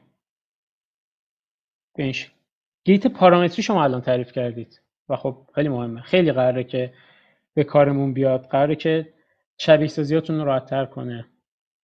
خب حالا یه دستور دیگه ای هست که این مثلا دوباره تو کیسکیت تغییر کرده، کیسکیت ورژن 1. قبلا این دستور بود bind parameter bind parameters، ولی الان اسمش شده assign parameters. به چه شکله؟ به این شکل میایم مثلا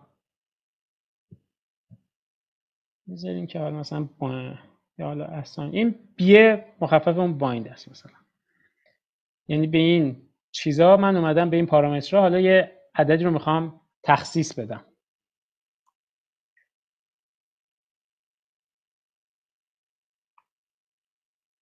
میگم قبلا این دستور بود bind parameters، الان شده assign parameters. یکی از تغییرات تازه کوچیکیه که شده، یعنی به بخش سیمولیشن که برسیم میبینیم اصلا کیسکیت کلا کوبیده از اول ساخته. یعنی سر سیمولیشن ها بهتون نشون میدم که بیسیک ایر رو پاک کردن، جاش بیسیک سیمولاتور گذاشتن، حالا یه سری چیزاش متفاوته، کلا هر چیزی که مربوط به ایر بوده رو بردن رو ایر سیمولاتور. از این جور داستانه. این که دور باشه. خب بیایم اینجا و اصلا پارامترز بکنیم. برای اینکه این خیلی کش نیاد، من اینجا یه اینتر میزنم میرم پایینش مینویسم. ببینید خود پایتون بلده و این برای اینکه ترتمیز نوشته بشه این پرانتزا رو این ور اونور میذاره و خودشون وسط جا میذاره واسه اینکه شما بنویسید. خب من میذارم تتا 1 رو بذار با 2 نقطه نشون میدیم. خب یه چیز رو فراموش کردم.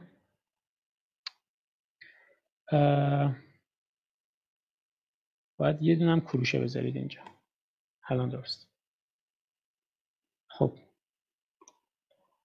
تتا 1 رو میذاریم. حالا این بار الان دیگه دارم بهش یه مقداری رو تخصیص میدم، ولی قبلش هر چیزی میتونست باشه. شما میتونستید متغیر بزنیدش و یک عالمه ران رو بگیرید.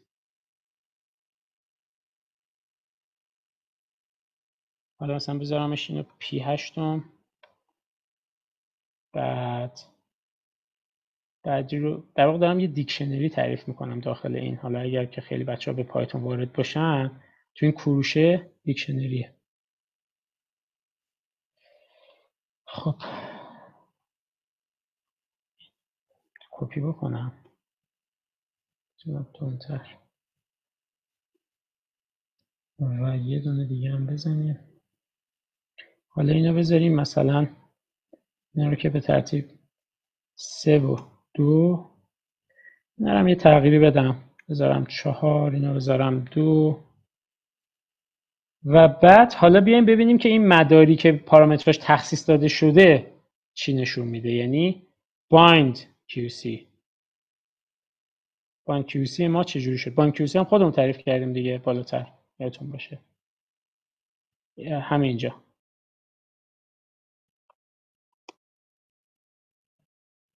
خب الان میبینید که اومده اون P8 P4 P2 رو گذاشته تخصیص داده به اون تتاها و اینکه شما میگم میشد که خیلی ساده وردارید و خودتون متغیر اولشون رو به جای اینکه اینجا بزنین تتا 1 تتا 2 تتا 3 اینجا میذاشتین P8 P4 P2، ولی اینجوری خیلی حرفه‌ای‌تر ما اومدیم کار کردیم. میگم توی سیمولیشن این کار به درد ما خواهد خورد.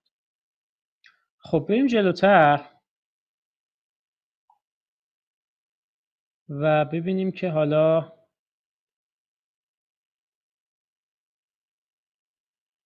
چجوری میتونیم چند تا مدار رو البته فکر کنم اینو یه مقداری بحثشو کردیم دیگه اپندو به یه شکل دیگه.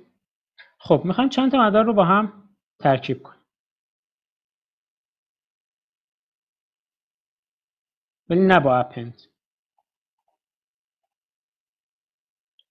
QC مساوی با سرکت 2 تا کیوبیت میذاریم، 2 تا هم بیت کلاسیک، یه دونه هادامارد اعمال کنم، کیوبیت صفر.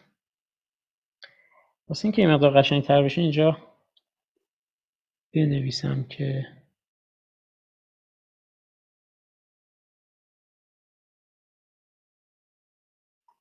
و چون میخوام وسط مدار ببینم که این چه جوری میشه، اینو باید دیسپلی بزنم وسط کد.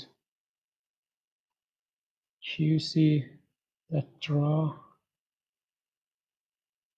npl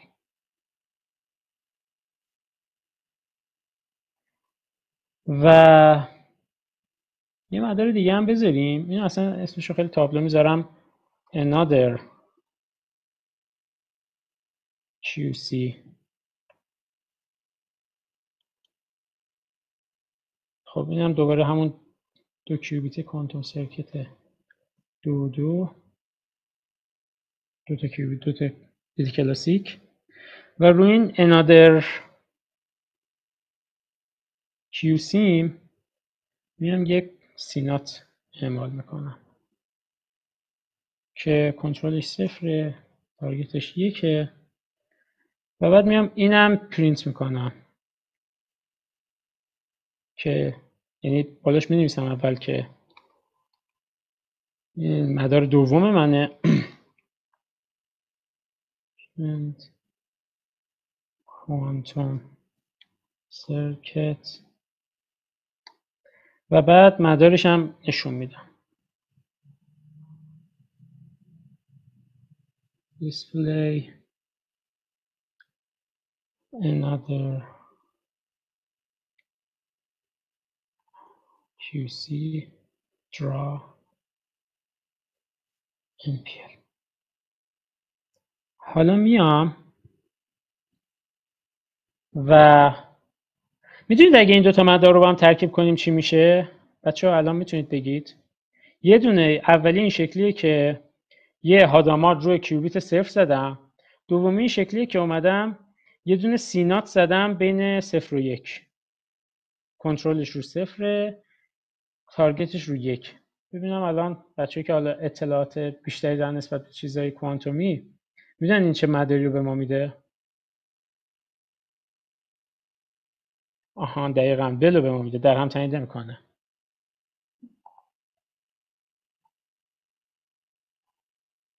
خب پس بیایم این دوتا مدار رو با هم ترکیب کنیم تا مدار بلمون رو بسازیم.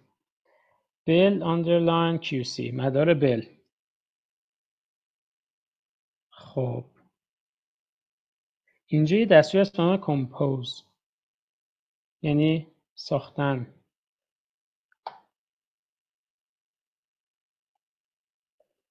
خب میایم میگیم که ببینید روی QC اومدم کامپوز میزنم انادر QC رو. متوجه شدین چی شد؟ QC رو دارم، میام یه دونه دات کمپوز میزنم، خب و این انادر QC رو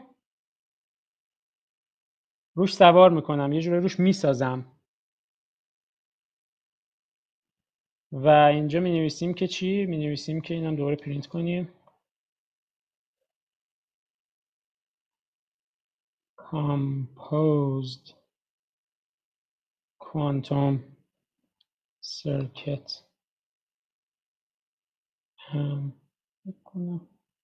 امیدوارم درست بشه، با دبل کوتیشن معمولا باید میشه، ولی حالا فکر کنم اینجوری درست بشه. دیسپلی یعنی اوکی باشه، اون دبل کوتیشن نذاشتم، اگر ارور داد درست میکنم. خب دیسپلی هرچند چون آخری ماست میتونم دیسپلی هم نزنم، میتونم همینجوری بزنم بل QC، مدار QC رو درا کن.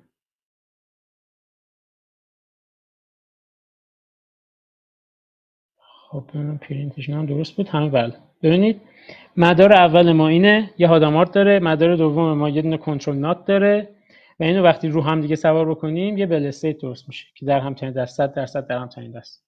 این در هم تنیدگی کامل داره.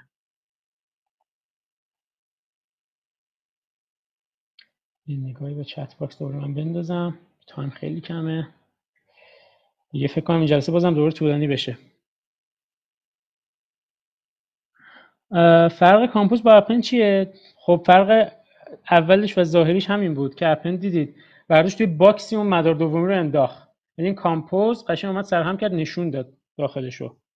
مسئله بعدی حالا اینی که ما چجوری یه مداری رو داریم میخوایم یه جایی مثلا ذخیرهش بکنیم، یه تیکه از مثلا شاید من بیام جلوتر یه سری اینا رو وصل بکنم به هم، بعد یه بار ببینم که یه چیز رو لازمه، یه چیز رو میخوام چندین بار سوار بکنم روی مدارم.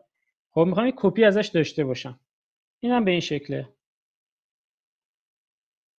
کوانتوم سرکته. حالا اینو فقط دیگه ست کیوبیت برش بذارم، هادامارد اعمال کنم مثلا رو همش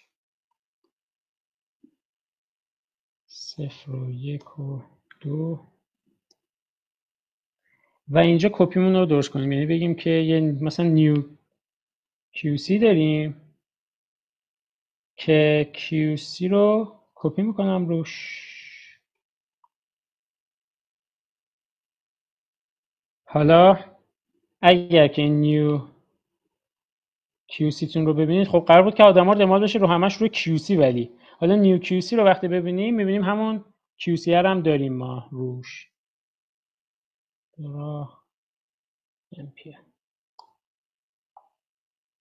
MPL مخفف مطبوعات هست.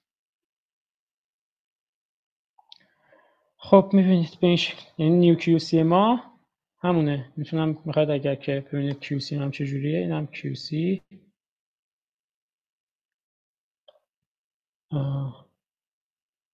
درا MPL، ولی خب اینا نشون نمیده 100%، یه دیسپلی قبلش میخواد.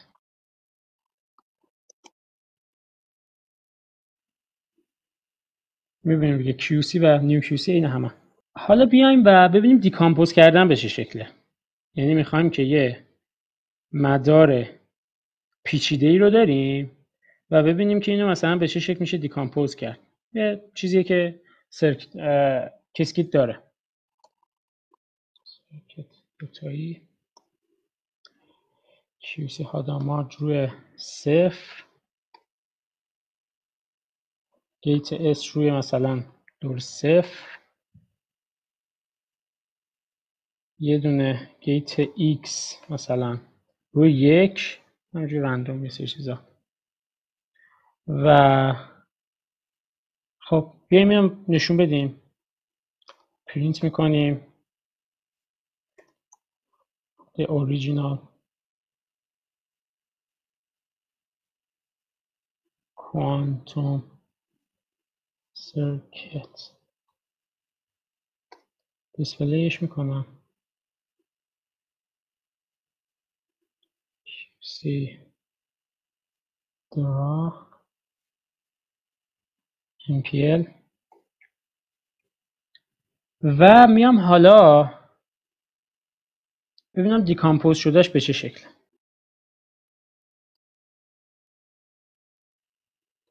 دیکامپوز QC ما یعنی اصلا یه جوری بخوایم بازش بکنیم، بخوایم پیش کنیم مدارمون رو، دیکامپوز QC رو دیکامپوز کن روی یه مدار جدیدی به نام دیکامپوز QC یا حالا اینستانشییت کن اصطلاح دقیق‌تر، و بیایم بزنیم که پرینت کن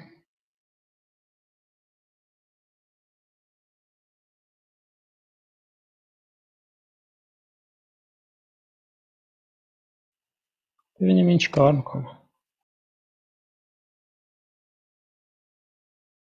به گیت فاندامنتال حالا یعنی همین مثلا یونیورسال تجزیه میکنه. خیلی نمیخوام وارد جزئیاتش بشم، اینا مربوط به کامپایل کردن مدار شماست. یعنی شما وقتی مدارتون رو کامپایل میکنید درسته یه سری چیزا اینجا میزنید و فکر میکنید گیت پایه است، ولی این وقتی که میخواد کامپایل بشه و اونجا بره رو مدار واقعی اعمال بشه، باید از یه سری گیت دیگه‌ای درست بشه و این دیکامپوزش اینجوریه و خیلی فرق داره. یعنی بستگی به تمام چه سیمولیشنی که بخوایم انجام بدیم، چه روی مدار کوانتومی که بخوایم انجام بدیم، اون پشت این دیکامپوز انجام میشه. وارد جزئیاتش نمیشم که چه جوری دیکامپوز میشه، ولی کیسکیت این کار رو خودش انجام میده وقتی که شما مدارتون رو کامپایل میکنید. خب حالا یه دونم هستش، یه زبان خیلی بیسیکی وجود داره برای کیسکیت، یا برای ببخشید حالا پیاده سازی رو مدار کوانتومی به نام، حالا تلفظش رو دقیق نمیدونم، قاسم چیه واقعا نمیدونم، ولی QASM اینطوری.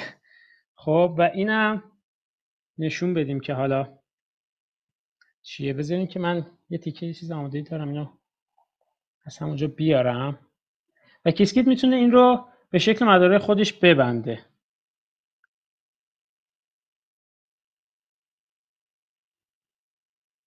یعنی این زبان خیلی بیسیکی که هست که حالا باز دوباره نمیخوایم وارد جزئیاتش بشیم، من خیلی ترتمیزش رو اینجا دارم، اینو بیارم.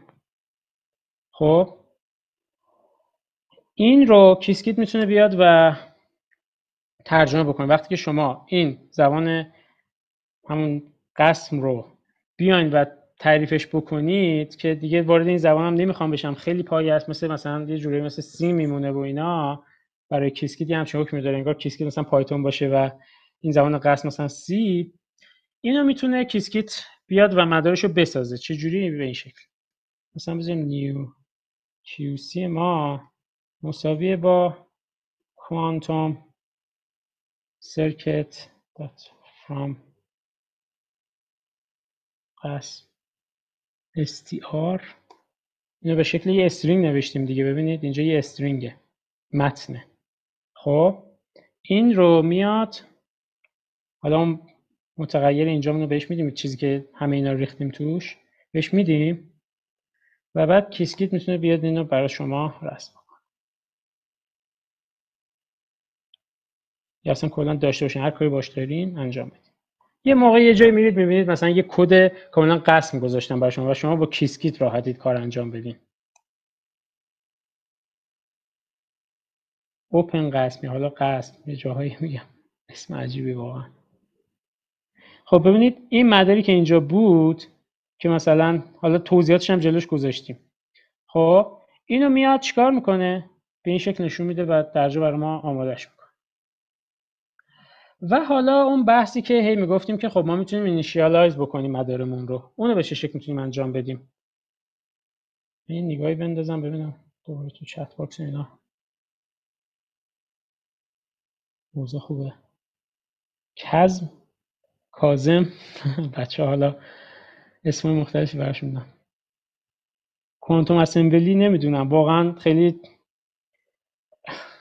خود کیسکیت رو مدت‌ها دیولپراش میگفتن که مردم بلد نبودن اسمشو درست بخونن، بعضی خوندن قیسکیت، نمیدونم خیلی چیز عجیب غریب. خلاصه وقتی که یه چیز رو با کیو میذارید شما دیگه باید بقیه چیزاش هم تحمل کنید. خب بریم و اینیشیالایز بکنیم مدارمون رو. نمیخوایم مدار ما مثلا با صفر شروع بشه، میخوایم که یه حالت به خصوصی داشته باشه. خب مثلا میزنیم دوباره کوانتوم سرکت دو کیوبیتی و با دستور اینیشیالایز یه استیت وکتوری میخواید تو اون حالت باشه. شما اصلا نمیخواید فکر بکنید که این چه جوری باید بذارید، مثلا چه جوری باید اینو چه گیت هایی روش اعمال بکنید که به اون استیت وکتوری که میخواید برسه. یه استیت وکتوری رو بهش میدین، مثلا میخواین که یک یک رو داشته باشید. خب اینو در واقع باید به این شکل نشون بدین دیگه. یک یک میشه صفر و صفر و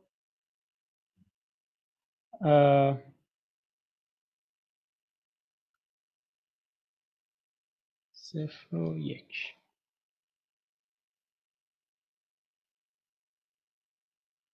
یعنی در واقع این اگر یک بود شما صفر صفر رو داشتید، این بود این اگر یک بود شما صفر یک رو داشتین، کت صفر یک. این اگر یک بود شما کت یک صفر رو داشتین و این اگر یک باشه که الان داریم کت یک یک رو داریم. خب اینیشیالایزش کردیم و حالا این دیگه نمیاد حالا جزئیات نشون بده. شما میتونید با اون دیکامپوز و اینا بیان جزئیاتش هم ببینید، ولی این میاد یه باره یه باکس میکشه و اون سای شما رو بهتون میده. سای شما الان اون حالتی که میخواید. پس میتونید مدارتون رو گفتم اینیشیالایز بکنید، ولی حالت عادی اول صفره. خب حالا یه جایی یه موقعیت نمیدونم ممکنه که لازم بشه و یه جایی از مدار وسط کار بخواید که یه چیزی رو ریست بکنید، یه تیکه از مدار رو مثلا ریست بکنید. اینو چجوری انجام بدین؟ با دستور کوانتوم سرکیت اول یه مدار بسازم. خب مثلا میام و یه دونه مثلا عملیات x نات مثلا روش اعمال میکنم، یه کیوبیت دارم کلا همون، پس صفره. و بعد میام میزنم ریست بذار روی کیوبیت صفرم، کلا هم یه کیوبیت بیشتر ندارم الان، و اینو رسم بکنیم ببینیم این چطور شد. ببینید ریست ما در واقع گفتم ما حالت اولیه‌مون قراردادی قراره که کت صفر باشه. پس وقتی ریست میکنیم با اینکه صفر بوده و اومده از یه دونه نات رد شده یا پاولی ایکس رد شده، این اومده یک شده. حالا من اگه ریستش کنم رو صفر، میاد دوره از اول صفر میشه، کامل یه تیکه از مدار صفر شه. از اینجا به بعد انگار که مدار رو از اول آوردیم یه مدار جدیدی شده، هر چی قبلش باشه صفر. اینم از این. یه چیز دیگر هم راستی، یه موقع هستش که حالا شما یه جایی یه موقع ممکنه که بخواید کیسکیت رو تبدیل بکنید به این حالا کاظم و نمیدونم قاسم و هر چی که هست. اینجا میاین و زد مدار تعریف بکنیم. الان کد این زبان بیسیک رو خلاصه میگیریم از کیسکیت. یه دونه هادامارد اعمال میکنیم روی مثلا صفر، بعد یه دونه سینات اعمال میکنیم، دمبل میبندم 0 و 1، یعنی کنترل، باز دوباره میگم 0 تارگت 1. حالا اینجا برعکس اون کاری که کردیم رو میکنیم، میذارم مثلا قسم str هم استرینگ هم باشه کیسکیت قسم. اینم انگار که حالا ببینید چند جور حالت داره. میگم من دیگه فقط از ورژن آخرش استفاده میکنم، قسم 3 دات دامز بشکن، یعنی به این قضیه خلاصه سادهش بکن. QC که داشتیم، یعنی این QC که من اینجا تعریف کردم به زبان چیزو، اینو میبره قسم میکنه و استرینگش رو نشون میده. حالا پرینت کن قسم str رو. ببینید الان برد به این زبان خلاصه جالب ما یه استرینگی داد که به اون شکل. شما میتونید اگر جای لازم داشتین اینو بگیرید. خب حالا بخوایم که یه گیتی تعریف بکنیم، یه گیت جدیدی. خب خودمون میخوایم یه گیت دلخواهی تعریف بکنیم یا یه گیتی ترکیبی تعریف بکنیم. یه سری چیزا رو مثلا کلا می‌کنیم یه گیت، یا حالا یه جاهایی مثلا شاید بشنوید به نام اوراکل، هرچند حالا شاید این دقیق الان نباشه. خب مثلا میخوام ما اصلا یه چیز رو دقت کردید، ما یه چیز داریم به نام آنتی سینات. دوستان بگین آنتی سینات چیه؟ شنیدین آنتی سینات؟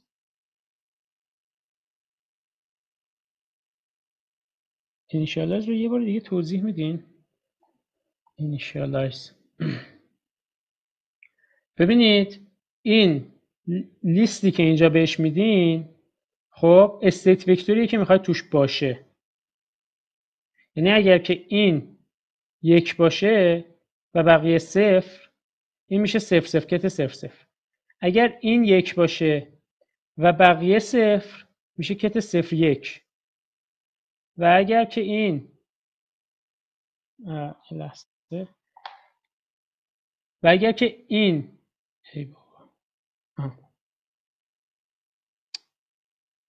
بازی داره در میاره، اگر که این 1 باشه بقیه 0، میشه کت 1 0. و اگر که این 1 باشه بقیه 0، این میشه کت 1 1. کت یکیک ما الان بریم. این الان اوکیه؟ کجا مشکل دارین؟ بعدم که دستور اینیشیالایز بود، یعنی روی QC تون یه اینیشیالایز میزنید. ببینید از اول کامل بگم، میاد اینیشیالایز میزنید و بعد یه لیستی بهش میدین که این لیسته در واقع اون کت شماست، کت چی باشه. خب اونو که بهش میدین اینو براتون اینیشیالایز میکنه مدار تو اون حالت باشه. یا حالا براتون مهم نیستش که این داخلش چی، میتونید دیکامپوز کنید ببینید داخلش چه جوری میشه ها، ولی دیگه حالا میتونید هم خودتون بیان یه جوری بزنید. مثلا میخواین یک داشته باشید، شما خیلی ساده مثلا میتونید بیان بزنید که اینجا یه دونه x باشه، اینجا هم یه دونه x. ولی خب یه دستور اینیشیالایز گذاشتن واسه حالتهای خیلی پیچیده‌تر، نه واسه حالا یه همچین حالتی.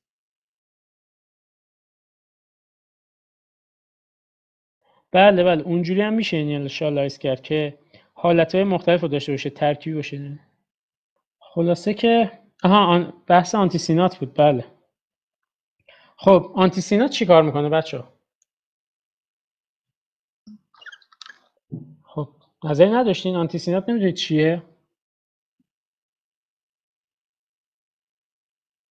آنتی سینات حالا یه چیزیه که در واقع همون سیناته، ولی به جای اینکه کنترلش رو وقتی که نه جای هدف تارگت عکس میشه، نه اینجوری نیست. دقیقاً اگر که کنترلش صفر باشه یک میکنه تارگت رو، یعنی اگر که کنترلش صفر باشه تارگتش عمل میکنه. اینجوریه. حالا کیسکیت اینو نداره، آنتی سینات نداره. ما میخوایم خودمون این گیت رو بسازیم. یه الگوریتمی دارم، این آنتی سینات رو هی لازم دارم، این گیت رو خودم میسازمش، ببینیم چه جوری میشه ساخت. خب میذارم آنتی سینات QC مدار آنتی سینات میشه دوباره کوانتوم سرکت. این بعد اسمش یه ذره خلاصه تر کنم، اذیت دارم میشم با کوانتوم سرکت. خوبه که میاد سری خودش. خب آنتی سیناتمو به این شکل تعریف میکنم که یه x اول میذارم روی کیوبیت صفرم، بعد دوباره روی این آنتی سیناته دیگه یه دونه کنترل نات میزنم، کنترل صفر تارگتش یکه، و آنتی سینات رو دوباره میام روی مدار آنتی سینات یه دونه x دیگه میزنم روی باز دوباره کیوبیت صفر. اول ببینیم این اصلا چه جوری شد. یه دیسپلی بزنم ببینیم که این آنتی سیناتی که ما میخوایم چه جوریه.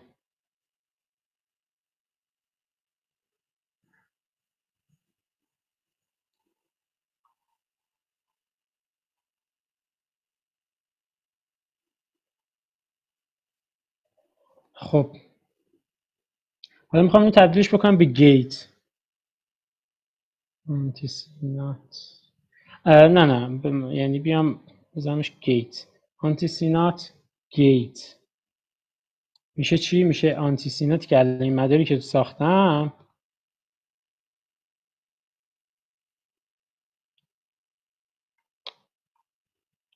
QC رو تو گیت، یه دستوری هست تو گیت که اینو تبدیلش میکنه واسه من یک گیتیش میکنه. اونطور دیگه ترتمیز در نمیاد، یه باکس بهت نشون میده فقط اینجوری. و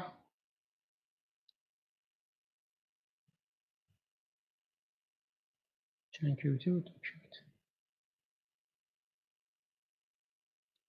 حالا همینو دیگه همینو نشون بدیم. الان من میخوام بذارین اینجوریش بکنم. الان میخوام بیام این گیتی که ساختم رو یه جای ازش استفاده بکنم، توی یه مدار حالا سکیوریتی ازش استفاده بکنم.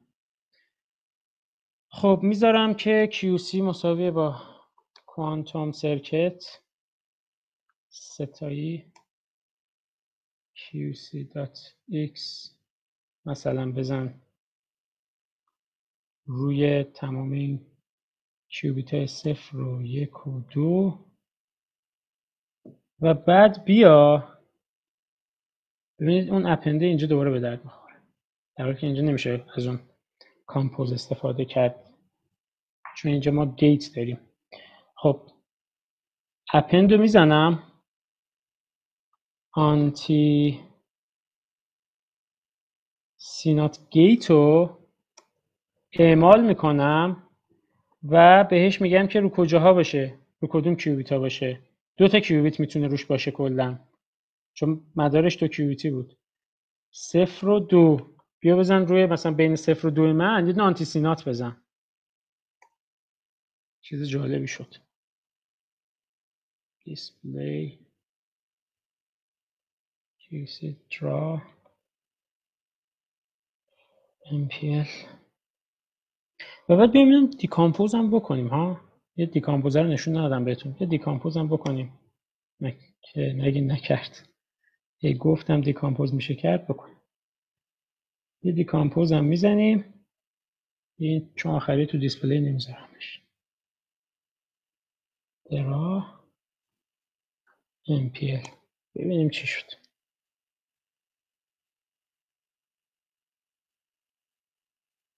اینجا رو ببینید اومدم آنتی سینات رو به این شکل ساختم، یعنی این الان وقتی که 0 داره میبینه عمل میکنه روی کیوبیت دوم من. بعد اینو اومدم اپند کردم، اول گیتش کردم بعد اپندش کردم که خب گفتم اینو شبیه یه باکسش میکنه. بعد حالا دیکامپوزش که میکنم دوباره نشونش میده. یادتونه اونجا هم بهتون گفتم اینو میشه دیکامپوز کرد، توشو دید. رو دیکامپوزش کردم توشو دید.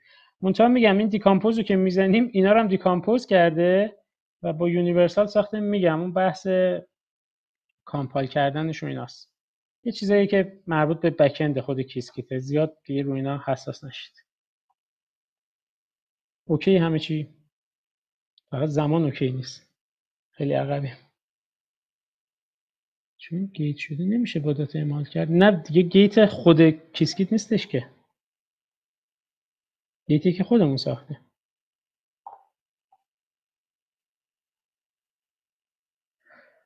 خب یه ذره مونده ولی میترسم تا از 6.5 من بگذره.